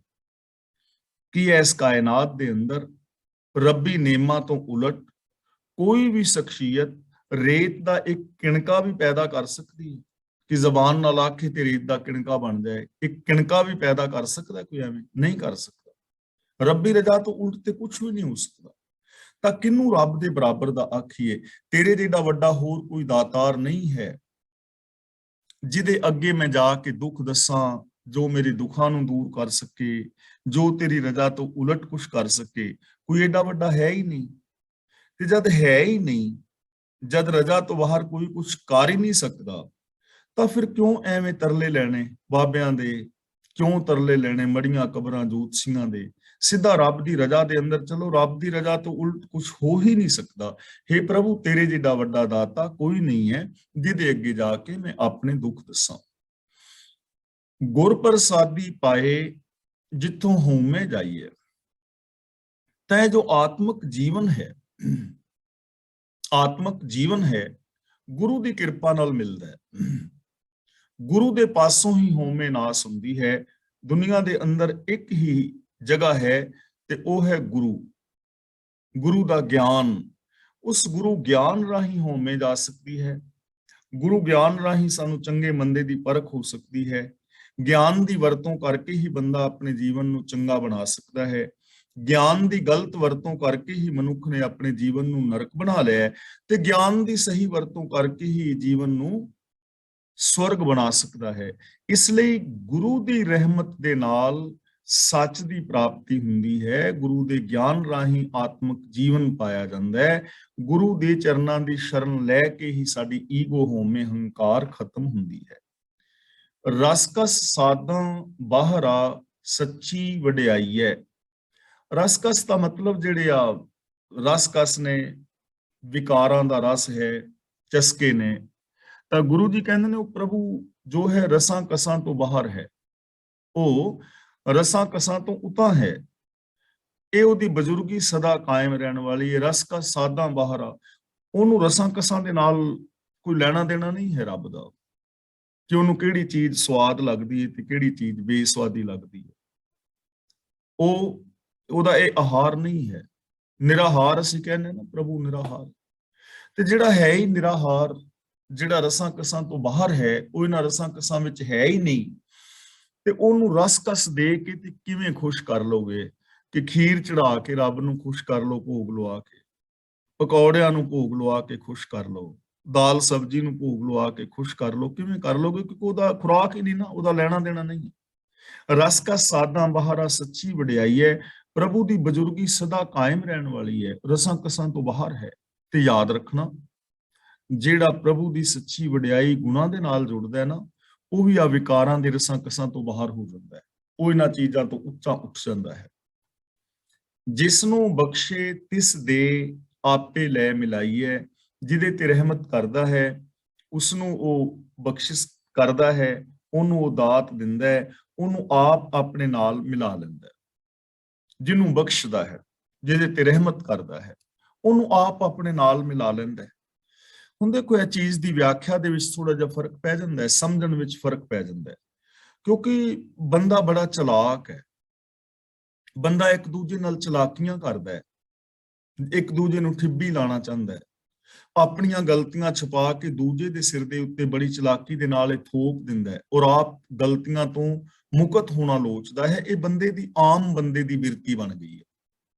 ਚੰਦ ਲੋਕ ਨੇ ਜੋ ਸਚਾਈ ਨੂੰ ਸਮਝਦੇ ਹਨ ਔਰ ਜੋ ਆਪਣੀ ਗਲਤੀ ਨੂੰ ਆਪ ਸਵੀਕਾਰ ਕਰ ਲੈਂਦੇ ਨੇ, ਆਪਣੀ ਜ਼ਿੰਮੇਵਾਰੀ ਲੈਂਦੇ ਨੇ ਕਿ ਮੇਰੀ ਗਲਤੀ ਸੀ। ਨਹੀਂ ਤਾਂ ਆਮ ਕਰਕੇ ਬੰਦਾ ਦੁਆਰ ਨਹੀਂ, ਇਹਦੀ ਚਲਾਕੀ ਹੈ। ਤੇ ਇਹੋ ਜਿਹੀਆਂ ਚਲਾਕੀਆਂ ਕਰਦਾ ਕਰਦਾ ਬੰਦਾ ਇਹਨਾਂ ਚਲਾਕੀਆਂ ਵਿੱਚ ਖਚਤ ਹੋ ਗਿਆ ਕਿ ਆਪਣੇ ਦੋਸ਼ ਰੱਬ ਤੇ ਵੀ ਮੜ ਦਿੰਦਾ ਹੈ। ਜਦੋਂ ਅਸੀਂ ਇਹ ਬਖਸ਼ ਕਰਾਂਗੇ ਨਾ, ਜਿਸ ਨੂੰ ਬਖਸ਼ੇ ਤਿਸ ਦੇ, ਕਿ ਜਿਹਦੇ ਤੇ ਰੱਬ ਬਖਸ਼ਿਸ਼ ਕਰਦਾ ਹੈ ਉਹਨੂੰ ਰੱਬ ਦਾਤ ਦੇ ਦਿੰਦਾ ਹੈ, ਆਪ ਹੀ ਆਪਣੇ ਨਾਲ ਮਿਲਾ ਲੈਂਦਾ ਹੈ। ਤੇ ਬੰਦਾ ਤੇ ਸ਼ੁਕਰ ਕਰਦਾ ਹੈ, ਗੁਰੂ ਜੀ ਨੇ ਗੱਲ ਲਿਖੀ ਹੈ, ਤੇ ਨਾਲ ਦੇ ਨਾਲ ਕਹਿ ਲੈਂਦੇ ਵੀ ਸਾਡੇ ਤੇ ਰੱਬ ਨੇ ਬਖਸ਼ਿਸ਼ ਨਹੀਂ ਕੀਤੀ, ਇਸ ਕਰਕੇ ਸਾਨੂੰ ਨਹੀਂ ਦਾਤ ਮਿਲੀ। ਇਹਦਾ ਮਤਲਬ ਕਿ ਮੈਂ ਬਰੀ ਹਾਂ। ਗਲਤੀ ਕਿਹਦੀ ਹੈ? ਰੱਬ ਦੀ, ਕਿਉਂਕਿ ਉਹਨੇ ਬਖਸ਼ਿਸ਼ ਨਹੀਂ ਕੀਤੀ। ਗਲਤੀ ਕਿਹਦੀ ਹੈ? ਗੁਰੂ ਦੀ, ਕਿ ਮੈਨੂੰ ਅੰਮ੍ਰਿਤ ਦੀ ਦਾਤ ਨਹੀਂ ਦਿੱਤੀ। ਜੇ ਕਿਸੇ ਨੂੰ ਕਹੀਏ ਨਾ ਤੁਸੀਂ ਅੰਮ੍ਰਿਤ ਪਾਨ ਕਰ ਲਓ, ਹਾਂ ਜੀ ਜ਼ਰੂਰ, ਜਦੋਂ ਗੁਰੂ ਦੀ ਮਿਹਰ ਹੋਵੇਗੀ, ਗੁਰੂ ਦੀ ਬਖਸ਼ਿਸ਼ ਹੋਵੇਗੀ, ਹਾਲੇ ਗੁਰੂ ਨੇ ਬਖਸ਼ਿਸ਼ ਨਹੀਂ ਕੀਤੀ। ਭਲੇ ਪੁਰਸ਼ੋ, ਜਿੱਥੇ ਅੰਮ੍ਰਿਤ ਸੰਚਾਰ ਹੁੰਦਾ ਹੈ ਉੱਥੇ ਜਾਓ ਤੇ ਉੱਥੇ ਪੰਜਾਂ ਪਿਆਰਿਆਂ ਨੂੰ ਬੇਨਤੀ ਕਰੋ ਕਿ ਅਸੀਂ ਅੰਮ੍ਰਿਤ ਛਕਣਾ ਹੈ। ਜੇ ਤੁਹਾਨੂੰ ਕਹਿਣ ਕਿ ਅਸੀਂ ਨਹੀਂ ਛਕਾਣਾ, ਫਿਰ ਤੇ ਹੋਈ, ਬਖਸ਼ਿਸ਼ ਨਹੀਂ ਹੋਈ। ਪਰ ਤੁਸੀਂ ਆਪ ਹੀ ਨਹੀਂ ਗਏ। ਬਖਸ਼ਿਸ਼ ਤੇ ਉਹਦੇ ਤੇ ਹੋਏਗੀ ਨਾ ਜੋ ਰਜਾ ਭਾਣੇ ਦੇ ਅੰਦਰ ਚੱਲੇਗਾ, ਜੋ ਉਸਨੂੰ ਵਰਤੇਗਾ। ਬਖਸ਼ਿਸ਼ ਤੇ ਗੁਰੂ ਨੇ ਕੀਤੀ ਹੋਈ ਹੈ ਸਾਰਿਆਂ ਤੇ, ਇੱਕੋ ਜਿਹੀ ਬਖਸ਼ਿਸ਼ ਕੀਤੀ ਹੈ। ਸਾਰਾ ਸੰਸਾਰ ਰੱਬ ਦੀ ਦਇਆ ਹੀ ਤੇ ਹੈ। ਸਾਡੇ ਅੰਦਰ ਸਾਰੇ ਗੁਣ ਮੌਜੂਦ ਤੇ ਹੈ ਨੇ, ਸਤ ਸੰਤੋਖ ਦਇਆ ਧਰਮ ਆਦਿਕ। ਬਖਸ਼ਿਸ਼ ਤੇ ਹੋਈ ਪਈ ਹੈ, ਉਹਨੂੰ ਯੂਜ਼ ਕਰਨਾ ਸੀ। ਤਾਂ ਅਸੀਂ ਬਖਸ਼ਿਸ਼ ਦੇ ਪਾਤਰ ਬਣਨਾ ਹੈ। ਜਦੋਂ ਵੀ ਗੁਰੂ ਜੀ ਕਹਿੰਦਾ ਜਿਸ ਨੂੰ ਬਖਸ਼ੇ ਤਿਸ ਦੇ, ਤਾਂ ਉਹਦਾ ਅੰਤਰੀਵ ਭਾਵ ਇਹ ਲੈਣਾ ਕਿ ਜੋ ਬਖਸ਼ਿਸ਼ ਦਾ ਪਾਤਰ ਬਣ ਜਾਂਦਾ ਹੈ ਉਹਨੂੰ ਪ੍ਰਭੂ ਉਦਾਤ ਦੇ ਦਿੰਦਾ ਹੈ, ਉਹਨੂੰ ਆਪਣੇ ਨਾਲ ਮਿਲਾ ਲੈਂਦਾ ਹੈ।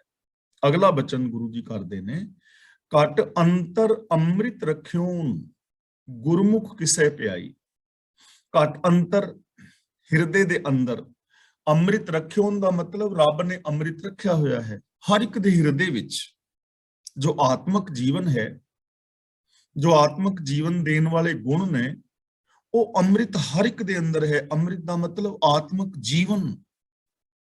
ਘਟ ਅੰਤਰ, ਹਰ ਇੱਕ ਦੇ ਅੰਦਰ, ਹਰ ਸਰੀਰ ਵਿੱਚ ਰੱਖਿਆ ਹੋਇਆ ਹੈ, ਹਰ ਇੱਕ ਦੇ ਸਰੀਰ ਵਿੱਚ, ਹਰ ਇੱਕ ਦੇ ਅੰਦਰ। ਲੇਕਿਨ ਪੀਤਾ ਕਿੰਨੇ ਹੈ? ਗੁਰਮੁਖ ਕਿਸੇ ਪਿਆਈ, ਗੁਰੂ ਦੇ ਜਰੀਏ ਕਿਸੇ ਨੂੰ ਪਿਆਉਂਦਾ ਹੈ, ਗੁਰੂ ਦੇ ਰਾਹੀਂ ਕਿਸੇ ਨੂੰ ਮਿਲਾਉਂਦਾ ਹੈ। ਉਹ ਅੰਮ੍ਰਿਤ ਕੌਣ ਪੀਂਦਾ ਹੈ? ਜੋ ਗੁਰੂ ਦੇ ਚਰਨਾਂ ਦੀ ਸ਼ਰਨ ਲੈਂਦਾ ਹੈ ਸਾਰਿਆਂ ਦੇ ਅੰਦਰ। ਤੇ ਉਹ ਅੰਮ੍ਰਿਤ ਕੀ ਹੈ?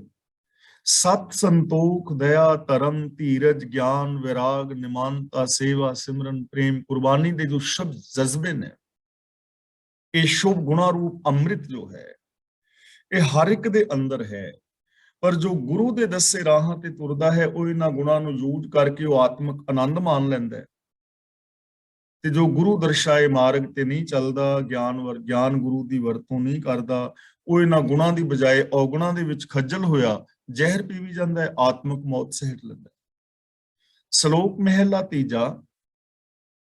ਬਾਬਾਣੀਆਂ ਕਹਾਣੀਆਂ ਪੁੱਤ ਸਪੁੱਤ ਕਰੇਨ। ਬਾਬਾਣੀ ਦਾ ਮਤਲਬ ਬਾਬੇ ਦੀ, ਬਾਬਾਣੀਆਂ ਬਾਬਿਆਂ ਦੀਆਂ, ਬਜ਼ੁਰਗਾਂ ਦੀਆਂ, ਯਾਨੀ ਸਤਿਗੁਰੂ ਦੀਆਂ। ਕਹਾਣੀਆਂ ਦਾ ਮਤਲਬ ਸਿਫਤ ਸਲਾਹ, ਪੁੱਤ ਦਾ ਮਤਲਬ ਪੁੱਤਰ, ਸਪੁੱਤ ਦਾ ਮਤਲਬ ਚੰਗੇ ਪੁੱਤਰ, ਕਰੇਨ ਦਾ ਮਤਲਬ ਬਣਾ ਦਿੰਦੀਆਂ ਨੇ। ਬਾਬਾਣੀਆਂ ਕਹਾਣੀਆਂ ਦਾ ਮਤਲਬ ਜੋ ਸਤਿਗੁਰੂ ਦੀਆਂ ਵਡਿਆਈਆਂ ਨੇ, ਸਤਿਗੁਰੂ ਦੀ ਜੋ ਸਿਫਤ ਸਲਾਹ ਹੈ ਕਰਨੀ, ਉਹ ਸਿੱਖ ਪੁੱਤਰਾਂ ਨੂੰ ਗੁਰਮੁਖ ਪੁੱਤਰ ਬਣਾ ਦਿੰਦੀ ਹੈ, ਯਾਨੀ ਪੁੱਤਰਾਂ ਨੂੰ ਚੰਗੇ ਪੁੱਤਰ ਬਣਾ ਦਿੰਦੀਆਂ ਨੇ। ਹੁਣ ਇਹ ਚੀਜ਼ ਨਾ ਥੋੜੀ ਸਮਝਣ ਵਾਲੀ ਹੈ। ਸ਼ਬਦ ਹੈ ਪੁੱਤਰ, ਤੇ ਇਹਦੇ ਤੋਂ ਦੋ ਸ਼ਬਦ ਹੋਰ ਬਣਦੇ ਨੇ, ਇੱਕ ਕਪੁੱਤਰ ਔਰ ਇੱਕ ਸਪੁੱਤਰ। ਸ਼ਬਦ ਹੈ ਪੁੱਤਰ, ਅੱਗੋਂ ਇਹਦੇ ਦੋ ਰੂਪ ਨੇ, ਇੱਕ ਕਪੁੱਤਰ ਔਰ ਇੱਕ ਸਪੁੱਤਰ। ਹੁਣ ਸਪੁੱਤਰ ਕਿਹਨੂੰ ਕਹਿੰਦੇ ਨੇ? ਸਪੁੱਤਰ ਉਹਨੂੰ ਕਹਿੰਦੇ ਨੇ, ਅਸੀਂ ਦੁਨਿਆਵੀ ਮਿਸਾਲ ਦੇ ਕੇ ਚੀਜ਼ ਨੂੰ ਸਮਝਾਂਗੇ। ਮਾਨੋ ਕਿ ਕਿਸੇ ਦੇ ਬੱਚੇ ਦੇ ਪਿਤਾ ਦੀ ਮੌਤ ਹੋ ਗਈ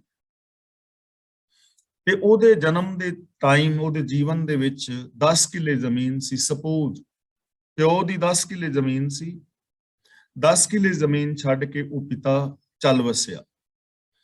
ਅੱਗੋਂ ਉਹਦਾ ਬੱਚਾ ਬੜਾ ਚੰਗਾ ਹੈ, ਇੱਕ ਤਾਂ ਉਹਨੇ ਆਪਣੇ ਚਾਚਿਆਂ, ਤਾਇਆਂ, ਭੈਣਾਂ, ਭਰਾਵਾਂ ਦੇ ਨਾਲ ਉਹ ਰਿਲੇਸ਼ਨ ਉਸੇ ਤਰ੍ਹਾਂ ਹੀ ਰੱਖੇ ਹੋਏ ਨੇ ਕਾਇਮ, ਜਿਵੇਂ ਪਿਤਾ ਦੇ ਸਨ, ਉਹਦੇ ਨਾਲੋਂ ਵੀ ਚੰਗੇ ਮਿਠਾਸ ਵਾਲੇ ਰਿਲੇਸ਼ਨ ਬਣਾਏ ਨੇ। ਦੂਜਾ, ਉਹਨੇ ਆਪਣੇ ਪਿਤਾ ਦੀ ਜਿਹੜੀ 10 ਕਿੱਲੇ ਜ਼ਮੀਨ ਸੀ ਉਹਨੂੰ ਵੀ ਸੰਭਾਲਿਆ ਤੇ ਨਾਲ ਕਮਾਈ ਕਰਕੇ 5-10 ਕਿੱਲੇ ਹੋਰ ਬਣਾ ਕੇ 20-25 ਕਿੱਲੇ ਜ਼ਮੀਨ ਵੀ ਬਣਾ ਲਈ, ਮਕਾਨ ਵੀ ਹੋਰ ਚੰਗਾ ਬਣਾ ਲਿਆ, ਕੋਈ ਛੋਟਾ ਮੋਟਾ ਕਾਰਖਾਨਾ ਲਗਾ ਲਿਆ। ਤੇ ਜਿਹੜੇ ਰਿਸ਼ਤੇ ਨਾਤੇ ਜਿਨ੍ਹਾਂ ਨਾਲ ਪਿਤਾ ਵਰਤਦਾ ਸੀ, ਉਹਨਾਂ ਦੇ ਨਾਲ ਮਿਲਵਰਤਨ ਉਸੇ ਤਰ੍ਹਾਂ ਕਾਇਮ ਰੱਖਿਆ, ਸਗੋਂ ਉਸ ਮਿਲਵਰਤਨ ਵਿੱਚ ਹੋਰ ਮਿਠਾਸ ਪੈਦਾ ਕੀਤੀ। ਐਸੇ ਬੱਚੇ ਨੂੰ ਕਹਿੰਦੇ ਨੇ ਸਪੁੱਤਰ।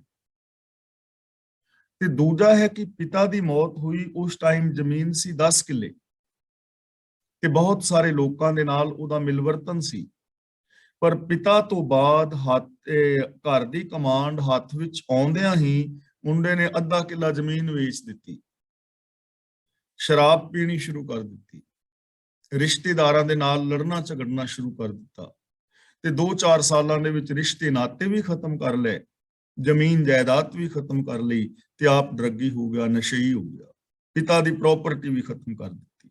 ਉਹਨੂੰ ਕਹਿੰਦੇ ਨੇ ਕਪੁੱਤਰ, ਉਹਨੂੰ ਕਹਿੰਦੇ ਨੇ ਕਪੁੱਤਰ। ਹੁਣ ਗੁਰੂਆਂ ਦੀਆਂ ਕਥਾ ਕਹਾਣੀਆਂ ਅਸਾਂ ਕਿਉਂ ਕਰਨੀਆਂ ਨੇ? ਇਤਿਹਾਸ ਕਿਉਂ ਪੜ੍ਹਨਾ ਹੈ? ਗੁਰਬਾਣੀ ਕਿਉਂ ਪੜ੍ਹਨੀ ਹੈ?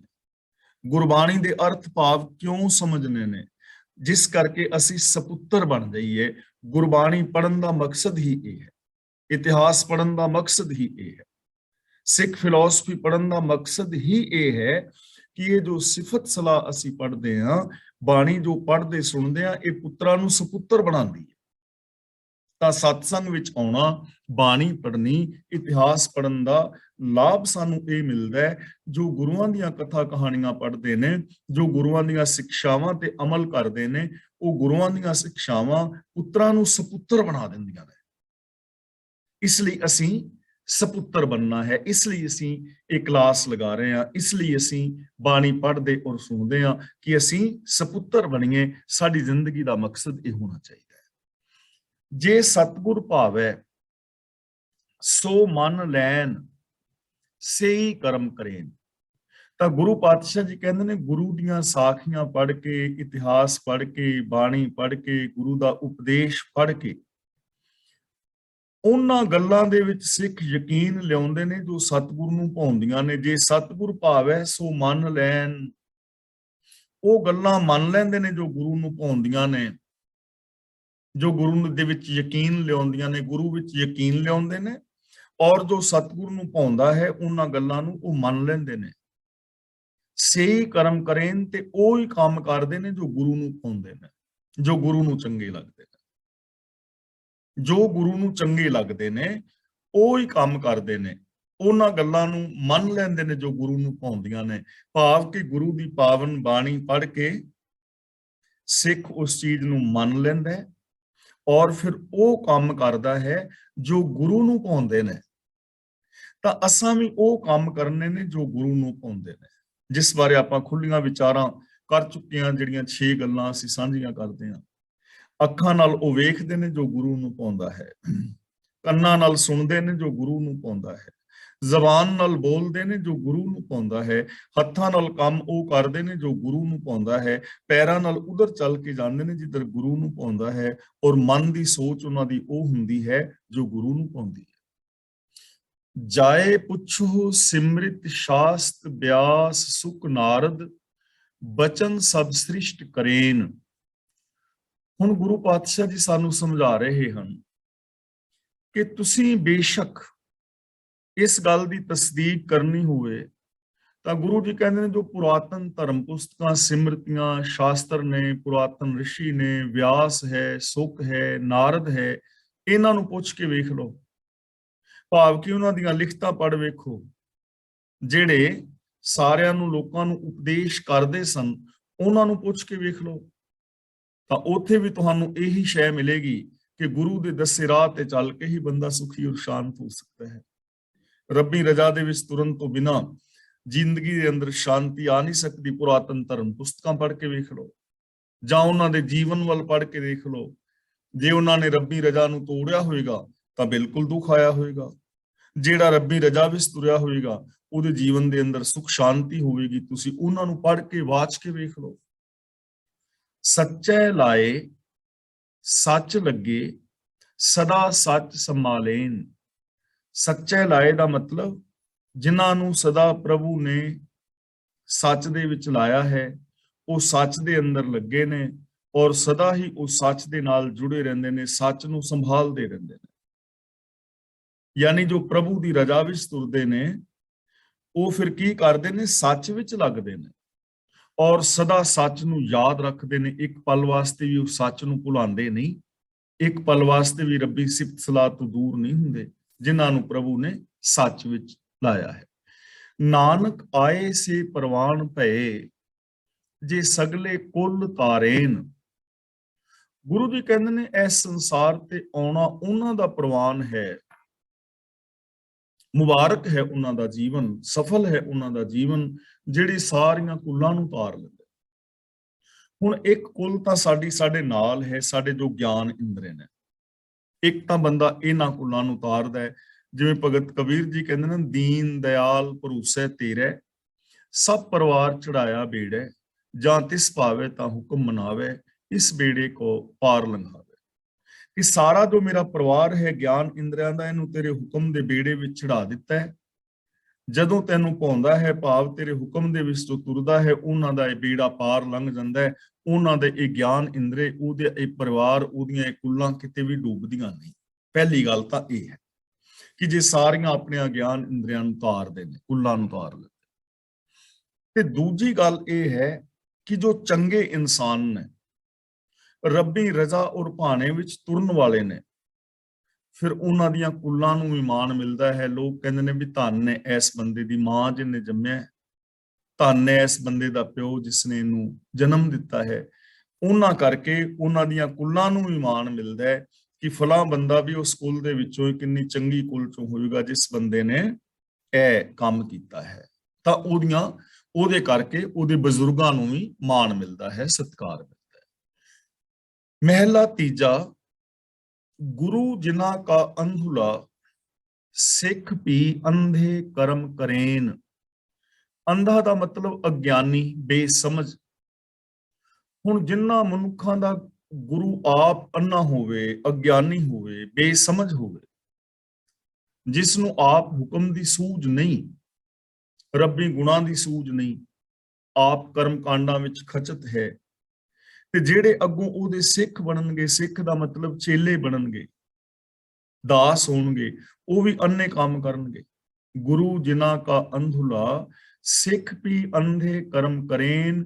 ਜਿਨ੍ਹਾਂ ਮਨੁੱਖਾਂ ਦਾ ਗੁਰੂ ਆਪ ਅਗਿਆਨੀ ਹੁੰਦਾ ਹੈ, ਉਸ ਅਗਿਆਨੀ ਗੁਰੂ ਦੇ ਜੋ ਸ਼ਿਸ਼ ਨੇ, ਚੇਲੇ ਨੇ, ਉਹ ਵੀ ਅੰਨੇ ਕੰਮ ਕਰਦੇ ਨੇ, ਮੰਦੇ ਕੰਮ ਕਰਦੇ ਨੇ, ਅਗਿਆਨਤਾ ਭਰੇ ਕਰਮ ਕਰਦੇ ਨੇ। ਹੁਣ ਦੇਖੋ, ਇਸ ਦੁਨੀਆ ਦੇ ਅੰਦਰ ਕਿੰਨੇ ਸਾਰੇ ਲੋਕ ਨੇ ਜੋ ਤੀਰਥ ਇਸ਼ਨਾਨ ਨੂੰ ਹੀ ਸਮਝਦੇ ਨੇ ਕਿ ਸ਼ਾਇਦ ਮੁਕਤੀ ਦਾ ਸਾਧਨ ਹੈ। ਕਿੰਨੇ ਸਾਰੇ ਲੋਕ ਨੇ ਜੋ ਇਹ ਸਮਝਦੇ ਨੇ ਕਿ ਸਰਾਧਾਂ ਵਿੱਚ ਖਵਾਇਆ ਭੋਜਨ ਹੀ ਅੱਗੇ ਬਜ਼ੁਰਗਾਂ ਨੂੰ ਮਿਲ ਜਾਂਦਾ ਹੈ। ਤਾਂ ਇਹ ਅਗਿਆਨਤਾ ਭਰੇ ਕਰਮ ਨੇ ਨਾ। ਹੁਣ ਇਹ ਅਗਿਆਨਤਾ ਭਰੇ ਕਰਮ ਲੋਕ ਆਪਣੇ ਆਪ ਥੋੜੀ ਕਰ ਰਹੇ ਨੇ, ਕਿਸੇ ਨੇ ਗਾਈਡ ਕੀਤਾ ਹੈ, ਕਿਸੇ ਨੂੰ ਉਹਨਾਂ ਨੇ ਵੇਖਿਆ ਹੈ, ਕੋਈ ਪਰੰਪਰਾ ਚੱਲੀ ਆ ਰਹੀ ਹੈ। ਤਾਂ ਹੁਣ ਜਿਸ ਨੇ ਗਲਤ ਗਾਈਡ ਕੀਤਾ, ਉਹ ਆਪ ਅਗਿਆਨੀ ਸੀ, ਬੇਸਮਝ ਸੀ, ਉਹਨੇ ਬੇਸਮਝੀ ਵਾਲਾ ਕੰਮ ਕੀਤਾ, ਤੇ ਅੱਗੋਂ ਚਾਰ ਲੋਕਾਂ ਨੂੰ ਦੱਸਿਆ ਕਿ ਮੈਂ ਆਪਣੇ ਬਜ਼ੁਰਗਾਂ ਨੂੰ ਭੋਜਨ ਖਵਾਉਣਾ, ਇਸ ਤਰ੍ਹਾਂ ਭੋਜਨ ਮਿਲ ਜਾਂਦਾ ਹੈ, ਤੇ ਅੱਗੋਂ ਵੀ ਲੋਕਾਂ ਨੇ ਉਸ ਅਗਿਆਨਤਾ ਦੀ ਗੱਲ ਨੂੰ ਮੰਨ ਲਿਆ, ਉਹ ਵੀ ਅੰਨੇ ਕਰਮ ਕਰਨ ਲੱਗ ਗਏ। ਹੁਣ ਜਿਨ੍ਹਾਂ ਦਾ ਗਾਈਡ ਕਰਨ ਵਾਲਾ ਅਗਿਆਨੀ ਹੋਏਗਾ, ਅਗਲੇ ਤੇ ਆਟੋਮੈਟਿਕਲੀ ਅਗਿਆਨੀ ਹੋ ਜਾਣਗੇ। ਇਸ ਲਈ ਜਦੋਂ ਵੀ ਅਸੀਂ ਕਿਸੇ ਤੋਂ ਗਾਈਡੈਂਸ ਲੈਣੀ ਹੈ ਤਾਂ ਸੋਚ ਸਮਝ ਕੇ ਲੈਣੀ ਚਾਹੀਦੀ ਹੈ। ਇਸ ਲਈ ਸਾਨੂੰ ਚਾਹੀਦਾ ਹੈ ਕਿ ਅਸੀਂ ਸਿਰਫ ਗੁਰੂ ਗ੍ਰੰਥ ਸਾਹਿਬ ਜੀ ਦੀ ਪਾਵਨ ਬਾਣੀ ਨੂੰ ਆਪ ਪੜ੍ਹੀਏ, ਵਿਚਾਰੀਏ, ਔਰ ਗੁਰਬਾਣੀ ਤੋਂ ਗਾਈਡੈਂਸ ਲਈਏ, ਗੁਰੂ ਤੋਂ ਅਗਵਾਈ ਲਈਏ, ਜਿਸ ਕਰਕੇ ਅਸੀਂ ਇਸ ਅਗਿਆਨਤਾ ਭਰੇ ਕਰਮਾਂ ਤੋਂ ਬਚ ਸਕੀਏ। ਤਾਂ ਜਿਨ੍ਹਾਂ ਮਨੁੱਖਾਂ ਦਾ ਗੁਰੂ ਆਪ ਅਗਿਆਨੀ ਹੈ, ਉਹਦੇ ਅੱਗੋਂ ਚੇਲੇ ਵੀ ਮੰਦੇ ਕਰਮ ਕਰਦੇ ਨੇ। ਤੇ ਕੀ ਕਰਦੇ ਨੇ? ਓਏ ਭਾਣੈ ਚੱਲਨ ਆਪਣੇ, ਨਿਤ ਝੂਠੋ ਝੂਠ ਬੋਲੇਨ। ਜਿਹੜੇ ਅਗਿਆਨੀ ਗੁਰੂ ਦੇ ਸ਼ਿਸ਼ ਨੇ, ਉਹ ਆਪਣੀ ਮਰਜ਼ੀ ਦੇ ਅਨੁਸਾਰ ਚੱਲਦੇ ਨੇ ਔਰ ਸਦਾ ਝੂਠ ਬੋਲਦੇ ਨੇ। ਉਹਨਾਂ ਦੀ ਜ਼ਿੰਦਗੀ ਵਿੱਚ ਝੂਠ ਹੈ। ਹੁਣ ਜਿੰਨੀਆਂ ਵੀ ਆ ਲੋਕ ਕਰਾਮਾਤਾਂ ਦੀਆਂ ਗੱਲਾਂ ਕਰ ਰਹੇ ਨੇ, ਜਾਂ ਆ ਜਿਹੜੇ ਨੇ ਤੰਤਰ ਵਗੈਰਾ ਦੱਸ ਰਹੇ ਨੇ, ਮੰਤਰ ਵਗੈਰਾ ਦੱਸ ਰਹੇ ਨੇ, ਤਾਂ ਹਕੀਕਤ ਹੈ ਝੂਠ ਬੋਲ ਰਹੇ ਨੇ।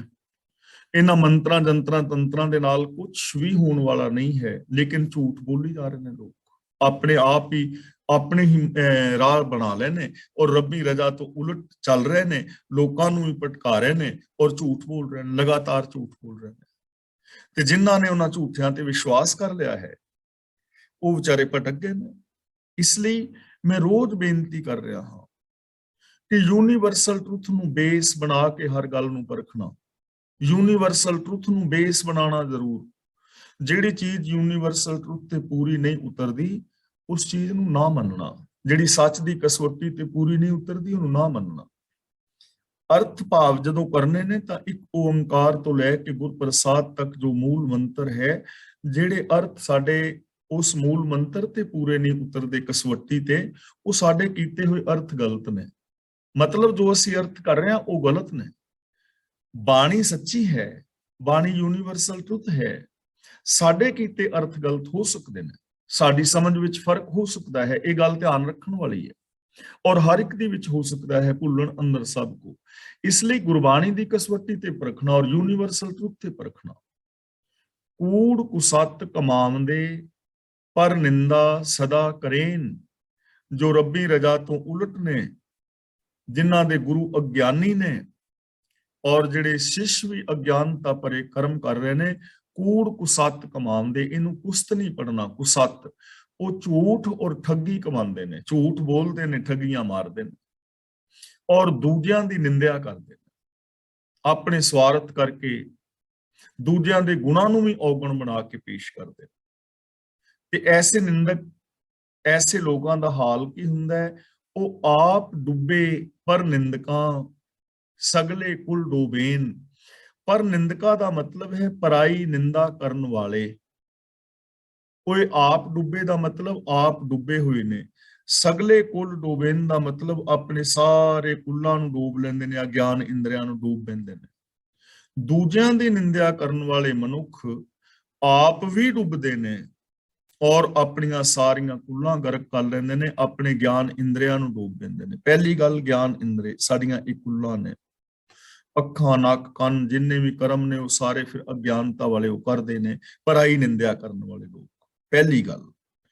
ਤੇ ਦੂਜੀ ਗੱਲ ਹੈ, ਉਹ ਆਪਣੇ ਵੱਡਿਆਂ ਵਡੇਰਿਆਂ ਵਾਸਤੇ ਵੀ ਉਹਨਾਂ ਦੇ ਮੱਥੇ ਤੇ ਵੀ ਕਲੰਕ ਲਾ ਜਾਂਦੇ ਨੇ, ਆਪਣੀਆਂ ਆਉਣ ਵਾਲੀਆਂ ਪੀੜ੍ਹੀਆਂ ਦੇ ਮੱਥੇ ਤੇ ਵੀ ਕਲੰਕ ਲਾ ਜਾਂਦੇ ਨੇ ਕਿ ਇਹਨਾਂ ਦੇ ਵਿੱਚੋਂ ਇੱਕ ਬੰਦਾ ਐਸਾ ਵੀ ਹੋਇਆ ਸੀ।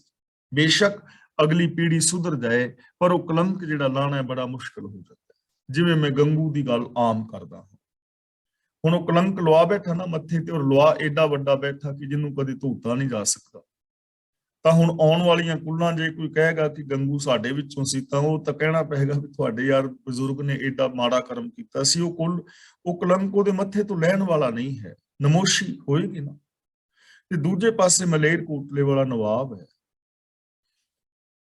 ਤੇ ਜਦੋਂ ਵੀ ਕੋਈ ਗੱਲ ਹੋਏਗੀ ਕਿ ਮਲੇਰ ਕੋਟਲੇ ਵਾਲਾ ਵੀ ਸਾਡੀ ਕੁੱਲ ਵਿੱਚੋਂ ਸੀ, ਤਾਂ ਲੋਕ ਕਹਿਣਗੇ ਯਾਰ ਤੁਹਾਡਾ ਬਜ਼ੁਰਗ ਸੀ, ਕਿਆ ਬਾਤ। ਬੇਸ਼ੱਕ ਉਹ ਗੁਰੂ ਜੀ ਦਾ ਵਿਰੋਧੀ ਸੀ, ਪਰ ਉਹਨੇ ਇਹ ਚੰਗਾ ਕੰਮ ਕੀਤਾ ਸੀ, ਉਹਨੇ ਹਾਂ ਦਾ ਨਾਰਾ ਮਾਰਿਆ ਸੀ, ਮਾਣ ਮਿਲੇਗਾ ਨਾ। ਤਾਂ ਜਿਹੜੇ ਪਰਾਈ ਨਿੰਦਿਆ ਕਰਨ ਵਾਲੇ ਨੇ, ਜੋ ਕਿਸੇ ਝੂਠੇ ਅਗਿਆਨੀ ਗੁਰੂ ਦੇ ਢੇ ਚੜ ਗਏ ਨੇ, ਉਹ ਫਿਰ ਨਿੰਦਿਆ ਕਰਦੇ ਹੋਏ ਆਪ ਵੀ ਡੁੱਬਦੇ ਨੇ ਔਰ ਆਪਣੀਆਂ ਕੁੱਲਾਂ ਦੇ ਮੱਥੇ ਤੇ ਵੀ ਕਲੰਕ ਲਵਾਉਣ ਦਾ ਕਾਰਨ ਬਣ ਜਾਂਦੇ। ਨਾਨਕ ਜਿਤ ਕੋਈ ਲਾਏ ਤਿਤ ਲੱਗੇ, ਕੋਈ ਬਪੜੇ ਕਿਆ ਕਰੇ। ਜਿਤ ਕੋਈ ਲਾਏ ਦਾ ਮਤਲਬ ਹੁਕਮ ਦੇ ਅੰਦਰ ਜਿੱਧਰ ਉਹ ਲਾਏ ਨੇ ਉਧਰ ਉਹ ਲੱਗੇ ਨੇ, ਉਹ ਵਿਚਾਰੇ ਕੀ ਕਰ ਸਕਦੇ ਨੇ। ਮਤਲਬ ਕਿ ਹੁਕਮ ਹੈ, ਹੁਕਮ ਦੇ ਅੰਦਰ, ਸਿਸਟਮ ਦੇ ਅੰਦਰ ਜਿੱਧਰ ਕੋਈ ਲਾ ਲੇਗਾ ਉਹ ਉਸ ਵੈਸਾ ਹੀ ਬਣ ਜਾਏਗਾ। ਇਹ ਚੀਜ਼ ਥੋੜੀ ਜਿਹੀ ਸਮਝਣ ਵਾਲੀ ਹੈ। ਜੇ ਕੋਈ ਨਿੰਦਾ ਕਰਨ ਦੀ ਆਦਤ ਬਣਾ ਲੇਗਾ ਨਾ, ਔਗਣ ਕੱਢਣ ਦੀ, ਤਾਂ ਇਹ ਸਿਸਟਮ ਹੈ ਕਿ ਉਹਦੇ ਅੰਦਰ ਉਹ ਨਿਊਰੋਨਲ ਪੈਟਰਨ ਬਣ ਜਾਣਾ ਹੈ, ਉਹਦਾ ਸੁਭਾਅ ਬਣ ਜਾਏਗਾ, ਤੇ ਉਹ ਫਿਰ ਇਹ ਕੰਮ ਲਗਾਤਾਰ ਕਰਦਾ ਰਹੇਗਾ। ਇਹਦੇ ਵਿੱਚ ਕੁਝ ਕੀਤਾ ਨਹੀਂ ਜਾ ਸਕਦਾ, ਬਦਲਾਵ ਨਹੀਂ ਕੀਤਾ ਜਾ ਸਕਦਾ, ਕਿਉਂਕਿ ਨੇਮ ਹੈ, ਇਹ ਸਿਸਟਮ ਹੈ ਕਿ ਜੈਸਾ ਬੀਜ ਬੀਜੋਗੇ ਵੈਸਾ ਉਗਦਾ ਜਾਏਗਾ, ਫਲ ਲੱਗਦਾ ਜਾਏਗਾ।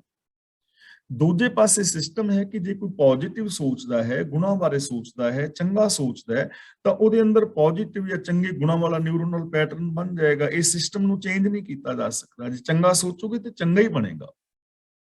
ਇਹ ਦੋਵਾਂ ਥਾਵਾਂ ਤੇ ਪੱਕਾ ਲਾਗੂ ਹੈ। ਇਸ ਲਈ ਫੈਸਲਾ ਸਾਨੂੰ ਆਪ ਕਰਨਾ ਪੈਣਾ ਕਿ ਅਸੀਂ ਕੀ ਬੀਜਣਾ ਹੈ। ਇਹ ਨਹੀਂ ਕਿ ਜ਼ਮੀਨ ਨੂੰ 5-7 ਵਾਰੀ ਵਾਹ ਕੇ ਤੇ ਤੁਹਾਡਾ ਇਰਾਦਾ ਹੈ ਕਿ ਕਣਕ ਉੱਗੇ, ਤੇ ਜਾ ਕੇ ਜਿਹੜਾ ਮਰਜ਼ੀ ਛੱਟਾ ਦੇ ਆਵੋ, ਸਰੋਂ ਦਾ ਛੱਟਾ ਦੇ ਆਵੋ, ਤੇ ਤੁਸੀਂ ਕਹੋ ਇੱਥੇ ਕਣਕ ਉੱਗੇਗੀ ਕਿਉਂਕਿ ਕਣਕ ਦਾ ਸੀਜ਼ਨ ਹੈ। ਤਾਂ ਕਣਕ ਨਹੀਂ ਉੱਗਣੀ, ਜ਼ਮੀਨ ਨੇ ਸਰੋਂ ਪੈਦਾ ਕਰਨੀ ਹੈ। ਇਹ ਸਿਸਟਮ ਨੂੰ ਕੋਈ ਚੇਂਜ ਨਹੀਂ ਕਰ ਸਕਦਾ। ਜੇ ਕਣਕ ਬੀਜੋਗੇ ਤੇ ਕਣਕ ਉੱਗੇਗੀ, ਕਿੱਕਰ ਬੀਜੋਗੇ ਕਿੱਕਰ, ਅੰਗੂਰ ਬੀਜੋਗੇ ਅੰਗੂਰ। ਇਹ ਨਿਯਮ ਹੈ। ਕਿੱਕਰਾਂ ਤੋਂ ਅੰਗੂਰਾਂ ਦੇ ਬੀਜ ਨਹੀਂ, ਇਹ ਫਲ ਨਹੀਂ ਖਾਦੇ ਜਾ ਸਕਦੇ। ਲੋੜੇ ਰਾਖ ਬਿਜੋਰੀਆਂ ਕਿੱਕਰ ਬੀਜੇ ਜੱਟ, ਹੰਡੇ ਉਨ ਕਤਾਏ ਦਾ ਪੈਂਦਾ ਲੋੜੇ ਪੱਟ। ਇਸੇ ਤਰ੍ਹਾਂ ਸਾਡਾ ਦਿਮਾਗ, ਸਬਕੌਂਸ਼ੀਅਸ ਮਾਈਂਡ, ਇਹਦੇ ਅੰਦਰ ਜੋ ਬੀਜੋਗੇ ਉਹਨੇ ਉਹ ਚੀਜ਼ ਪੈਦਾ ਕਰਨੀ ਹੈ। ਜੇ ਨਿੰਦਾ ਦੇ ਬੀਜ ਬੀਜੋਗੇ ਤਾਂ ਤੁਹਾਨੂੰ ਨਿੰਦਕ ਬਣਾ ਦੇਗਾ। ਜੇ ਪੋਜ਼ਿਟਿਵ ਬੀਜ ਬੀਜੋਗੇ ਤੁਹਾਨੂੰ ਪੋਜ਼ਿਟਿਵ ਸਕਾਰਾਤਮਕ ਸੋਚ ਵਾਲਾ ਬਣਾ ਦੇਵੇਗਾ। ਪੌੜੀ, ਸਭ ਨਦਰੀ ਅੰਦਰ ਰੱਖਦਾ ਜੇਤੀ ਸਿਸ਼ਟ ਸਭ ਕੀਤੀ। ਸਿਸ਼ਟ ਦਾ ਮਤਲਬ ਸ੍ਰਿਸ਼ਟੀ। ਪ੍ਰਭੂ ਨੇ ਜਿੰਨੀ ਵੀ ਸ੍ਰਿਸ਼ਟੀ ਪੈਦਾ ਕੀਤੀ, ਸਾਰੀ ਨੂੰ ਆਪਣੀ ਨਜ਼ਰ ਥੱਲੇ ਰੱਖ ਰਿਹਾ ਹੈ। ਉਹਦੀ ਨਜ਼ਰ ਤੋਂ ਬਾਹਰ ਕੋਈ ਨਹੀਂ ਹੈ। ਤੇ ਇਹ ਚੀਜ਼ ਸਮਝ ਲੈਣਾ। ਇਹਦਾ ਮਤਲਬ ਇਹ ਨਹੀਂ ਕਿ ਰੱਬ ਕਿਤੇ ਉੱਤੇ ਆਕਾਸ਼ ਵਿੱਚ ਬਹਿ ਕੇ ਤੇ ਸਾਰੀਆਂ ਚੀਜ਼ਾਂ ਨੂੰ ਹਰ ਵੇਲੇ ਵੇਂਦਾ ਰਹਿੰਦਾ। ਰੱਬ ਦਾ ਹੁਕਮ ਨਜ਼ਰ ਦੇ ਅੰਦਰ ਰੱਖ ਰਿਹਾ ਹੈ। ਹੁਕਮ ਦੇ ਵਿੱਚ ਸਾਰੀ ਚੀਜ਼, ਸਭ ਨਦਰੀ ਅੰਦਰ ਰੱਖਦਾ ਦਾ ਮੀਨਿੰਗ ਹੁਕਮ ਦੇ ਅੰਦਰ ਰੱਖ ਰਿਹਾ ਹੈ। ਜਿੰਨੀ ਸ੍ਰਿਸ਼ਟੀ ਪੈਦਾ ਕੀਤੀ ਹੈ ਨਾ, ਉਹਨੂੰ ਰੱਬ ਆਪਣੀ ਨਦਰੀ ਅੰਦਰ ਰੱਖਦਾ ਦਾ ਮਤਲਬ ਹੁਕਮ ਦੇ ਅੰਦਰ ਰੱਖ ਰਿਹਾ ਹੈ। ਹੁਕਮ ਤੋਂ ਬਾਹਰ ਕੁਝ ਨਹੀਂ ਹੈ। ਹੁਕਮ ਤੋਂ ਬਾਹਰ ਕੁਝ ਵੀ ਨਹੀਂ ਹੈ। ਇੱਕ ਕੂੜ ਕੁਸਤ ਲਾਇਨ ਮਨਮੁਖ ਵਿਗੂਤੀ। ਕੁਸੁਤ ਤੇ ਕੁਸਤ ਦਾ ਮਤਲਬ ਝੂਠ, ਇੱਕ ਦਾ ਮਤਲਬ ਕਈ ਜੀਵਾਂ ਨੂੰ, ਤੇ ਵਿਗੂਤੀ ਦਾ ਮਤਲਬ ਵਿਗੂਤੇ ਨੇ, ਖੁਆਰ ਹੋ ਰਹੇ ਨੇ। ਕਈ ਜੀਵਾਂ ਨੂੰ ਝੂਠ ਤੇ ਠੱਗੀ ਵਿੱਚ ਲਾ ਰੱਖਿਆ ਹੈ ਹੁਕਮ ਦੇ ਅੰਦਰ, ਤੇ ਉਹ ਜੀਵ ਮਨ ਦੇ ਪਿੱਛੇ ਤੁਰ ਕੇ ਖੁਆਰ ਹੋ ਰਹੇ ਨੇ। ਮਨਮੁਖ ਨੇ, ਆਪ ਖੁਦਰੇ ਨੇ, ਕੂੜ ਕੁਸਤ ਵਿੱਚ ਉਹ ਲੱਗੇ ਨੇ ਤੇ ਖੁਆਰ ਹੋ ਰਹੇ ਨੇ। ਤਾਂ ਇਹ ਨਿਯਮ ਹੈ ਰੱਬ ਦਾ। ਕੁਦਰਤ ਦਾ ਨੇਮ ਹੈ, ਹੁਕਮ ਹੈ, ਸਿਸਟਮ ਹੈ ਕਿ ਜੋ ਕੂੜ ਕੁਸੱਤ ਕਮਾਏਗਾ ਉਹ ਖੁਆਰ ਹੋਏਗਾ ਹੀ ਹੋਏਗਾ। ਇਸ ਸਿਸਟਮ ਨੂੰ ਚੇਂਜ ਨਹੀਂ ਕੀਤਾ ਜਾ ਸਕਦਾ। ਜਿਹੜਾ ਸੱਚ ਦੇ ਅੰਦਰ ਚਲੇਗਾ, ਜੋ ਚੰਗੇ ਕਰਮ ਕਰੇਗਾ, ਉਹ ਬੰਦਾ ਸੁਖੀ ਔਰ ਸ਼ਾਂਤ ਰਹੇਗਾ। ਤਾਂ ਗੁਰੂ ਜੀ ਕਹਿੰਦੇ ਨੇ ਕਈ ਇੱਕ ਐਸੇ ਨੇ ਜੋ ਆਪ ਹੁਦਰੇ ਨੇ, ਉਹਨਾਂ ਨੂੰ ਕੂੜ ਕੁਸੱਤ ਵਿੱਚ ਲਗਾਇਆ ਹੈ ਔਰ ਉਹ ਖੁਆਰ ਹੋ ਗਏ। ਗੁਰਮੁਖ ਸਦਾ ਧਿਆਈ ਹੈ ਅੰਦਰ ਹਰ ਪ੍ਰੀਤੀ। ਗੁਰਮੁਖ ਦਾ ਮਤਲਬ ਗੁਰੂ ਦੇ ਜ਼ਰੀਏ। ਜੋ ਮਨੁੱਖ ਗੁਰੂ ਦੇ ਹੁਕਮ ਵਿੱਚ ਤੁਰਦੇ ਨੇ ਉਹ ਸਦਾ ਪ੍ਰਭੂ ਨੂੰ ਯਾਦ ਰੱਖਦੇ ਨੇ, ਕਿਉਂਕਿ ਅੰਦਰ ਹਰ ਪ੍ਰੀਤੀ, ਕਿਉਂਕਿ ਉਹਨਾਂ ਦੇ ਅੰਦਰ ਹਰੀ ਦੀ ਪ੍ਰੀਤ ਹੈ, ਉਹਨਾਂ ਦੇ ਅੰਦਰ ਹਰੀ ਦਾ ਪਿਆਰ ਹੈ। ਤੇ ਗੁਰੂ ਦੇ ਦੱਸੇ ਰਾਹ ਤੇ ਤੁਰਨ ਵਾਲਿਆਂ ਦੇ ਅੰਦਰ ਹਰੀ ਦਾ ਪਿਆਰ ਹੈ, ਇਸ ਲਈ ਉਹ ਹਰੀ ਨੂੰ ਸਿਮਰ ਰਹੇ ਨੇ, ਉਹ ਰੱਬੀ ਗੁਣਾਂ ਨੂੰ ਯਾਦ ਰੱਖ ਰਹੇ ਨੇ, ਉਹ ਰੱਬੀ ਰਜ਼ਾ ਦੇ ਅੰਦਰ ਚੱਲ ਰਹੇ ਨੇ, ਉਹ ਹਰ ਥਾਂ ਤੇ ਰੱਬ ਨੂੰ ਵੇਖ ਰਹੇ ਨੇ, ਕਿਉਂਕਿ ਉਹਨਾਂ ਦੀ ਸੋਚ ਦੇ ਅੰਦਰ ਪ੍ਰੀਤ ਹੈ। ਤਾਂ ਇਹ ਸਿਸਟਮ ਹੈ ਨਾ, ਹੁਕਮ ਹੈ, ਜਿਹੜਾ ਸੋਚ ਦੇ ਅੰਦਰ ਸੱਚ ਨੂੰ ਵਸਾ ਲਏਗਾ, ਜਿਹੜਾ ਇਹ ਫੀਲ ਕਰੇਗਾ ਕਿ ਚੁਫੇਰੇ ਪ੍ਰਭੂ ਇਹ ਤੇ ਉਹਨੂੰ ਦਿਸੇਗਾ। ਜਿਨ ਕੋ ਪੋਤੈ ਪੁੰਨ ਹੈ ਤਿਨ ਵਾਤ ਸਪੀਤੀ। ਸਪੀਤੀ, ਇੱਥੇ ਸਪੀਤੀ ਦਾ ਮਤਲਬ ਹੈ ਸਿਫਤ। ਸਪੀਤੀ ਦਾ ਮੀਨਿੰਗ ਸਿਫਤ। ਵਾਤ ਦਾ ਮਤਲਬ ਹੈ ਮੂੰਹ ਵਿੱਚ, ਜ਼ਬਾਨ ਤੇ। ਵਾਤ ਦਾ ਮਤਲਬ ਮੂੰਹ ਵਿੱਚ, ਜ਼ਬਾਨ ਤੇ। ਪੋਤੇ ਦਾ ਮਤਲਬ ਪੱਲੇ। ਪੁੰਨ ਦਾ ਮਤਲਬ ਨੇਕੀਆਂ। ਜਿਨ੍ਹਾਂ ਦੇ ਪੱਲੇ ਨੇਕੀ ਹੈ ਉਹਨਾਂ ਦੀ ਜ਼ਬਾਨ ਦੇ ਅੰਦਰ ਸਿਫਤ ਸਲਾਹ ਹੈ। ਪੱਲੇ ਦਾ ਮਤਲਬ ਜਿਨ੍ਹਾਂ ਦੀ ਸੋਚ ਦੇ ਅੰਦਰ ਨੇਕੀਆਂ ਨੇ, ਸ਼ੁਭ ਗੁਣ ਨੇ, ਉਹਨਾਂ ਦੀ ਜ਼ਬਾਨ ਦੇ ਉੱਤੇ ਵੀ ਸਿਫਤ ਸਲਾਹ ਹੈ, ਕਿਉਂਕਿ ਜ਼ਬਾਨ ਤੇ ਉਹੀ ਚੀਜ਼ ਆਉਣੀ ਹੈ ਜੋ ਅੰਦਰ ਹੈ। ਅੰਦਰ ਕਮਾਣਾ ਸਰ ਪਰ ਉਗੜੇ, ਜੋ ਅੰਦਰ ਹੋਏਗਾ ਉਹ ਬਾਹਰ ਪ੍ਰਗਟ ਹੋਏਗਾ। ਤਾਂ ਜਿਨ੍ਹਾਂ ਦੇ ਪੱਲੇ, ਜਿਨ੍ਹਾਂ ਦੇ ਸੋਚ ਅੰਦਰ ਨੇਕੀਆਂ ਨੇ, ਉਹਨਾਂ ਦੀ ਜ਼ਬਾਨ ਦੇ ਉੱਤੇ ਪ੍ਰਭੂ ਪ੍ਰਮਾਤਮਾ ਦੀ ਸਿਫਤ ਸਲਾਹ ਹੈ, ਰੱਬੀ ਗੁਣ ਨੇ। ਨਾਨਕ ਨਾਮ ਧਿਆਈ ਹੈ ਸੱਚ ਸਿਫਤ ਸੁਨਾਈ। ਸੁਨਾਈ ਦਾ ਮਤਲਬ ਹੈ ਵਡਿਆਈ। ਇਸ ਲਈ ਨਾਮ ਧਿਆਈ ਹੈ। ਧਿਆਈਏ ਦਾ ਮਤਲਬ ਧਿਆਨ ਵਿੱਚ ਰੱਖਣਾ ਚਾਹੀਦਾ ਹੈ, ਯਾਦ ਰੱਖਣਾ ਚਾਹੀਦਾ ਹੈ। ਨਾਮ ਦਾ ਮਤਲਬ ਹੁਕਮ। ਇਸ ਲਈ ਪ੍ਰਭੂ ਦੇ ਹੁਕਮ ਨੂੰ ਆਪਣੀ ਯਾਦ ਵਿੱਚ ਰੱਖਣਾ ਚਾਹੀਦਾ ਹੈ। ਚੀਜ਼ ਯਾਦ ਰਹਿਣੀ ਚਾਹੀਦੀ ਹੈ ਕਿ ਮੈਂ ਹੁਕਮ ਵਿੱਚ ਤੁਰਨਾ ਹੈ। ਸੱਚ ਸਿਫਤ ਸੁਨਾਈ, ਤੇ ਪ੍ਰਭੂ ਦੀ ਹਮੇਸ਼ਾ ਜੋ ਕਾਇਮ ਰਹਿਣ ਵਾਲੀ ਸਿਫਤ ਸਲਾਹ ਹੈ ਉਹਨੂੰ ਯਾਦ ਰੱਖਣਾ ਚਾਹੀਦਾ ਹੈ। ਇੱਕ ਤਾਂ ਯਾਦ ਰੱਖਣਾ ਹੈ ਕਿ ਮੈਂ ਰੱਬੀ ਰਜ਼ਾ ਵਿੱਚ ਤੁਰਨਾ ਹੈ, ਤੇ ਦੂਜਾ ਯਾਦ ਰੱਖਣਾ ਹੈ ਕਿ ਮੈਂ ਹਮੇਸ਼ਾ ਰੱਬ ਦੀ ਸਿਫਤ ਸਲਾਹ ਕਰਨੀ ਹੈ, ਪੋਜ਼ਿਟਿਵ ਸੋਚਣਾ ਹੈ, ਸਕਾਰਾਤਮਕ ਬੋਲਣਾ ਹੈ, ਸਕਾਰਾਤਮਕ ਕਰਨਾ ਹੈ, ਮੈਂ ਗੁਣਾਂ ਦੇ ਧਾਰਨੀ ਹੋਣਾ ਹੈ। ਇਸ ਲਈ ਗੁਰੂ ਪਾਤਸ਼ਾਹ ਜੀ ਕਹਿੰਦੇ ਨੇ ਕਿ ਹਮੇਸ਼ਾ ਹੀ ਸਾਨੂੰ ਪ੍ਰਭੂ ਦੇ ਹੁਕਮ ਨੂੰ ਯਾਦ ਰੱਖਣਾ ਚਾਹੀਦਾ ਹੈ, ਔਰ ਜੋ ਰੱਬੀ ਰਜ਼ਾ ਹੈ ਉਹਦੇ ਵਿੱਚ ਤੁਰਨਾ ਚਾਹੀਦਾ ਹੈ, ਔਰ ਪ੍ਰਭੂ ਦੀ ਜੋ ਸਿਫਤ ਸਲਾਹ ਹੈ ਉਹ ਪ੍ਰਭੂ ਦੀ ਸਿਫਤ ਸਲਾਹ ਸਾਨੂੰ ਹਮੇਸ਼ਾ ਹੀ ਕਰਨੀ ਚਾਹੀਦੀ ਹੈ। ਤਾਂ ਅੱਜ ਦੀ ਜੋ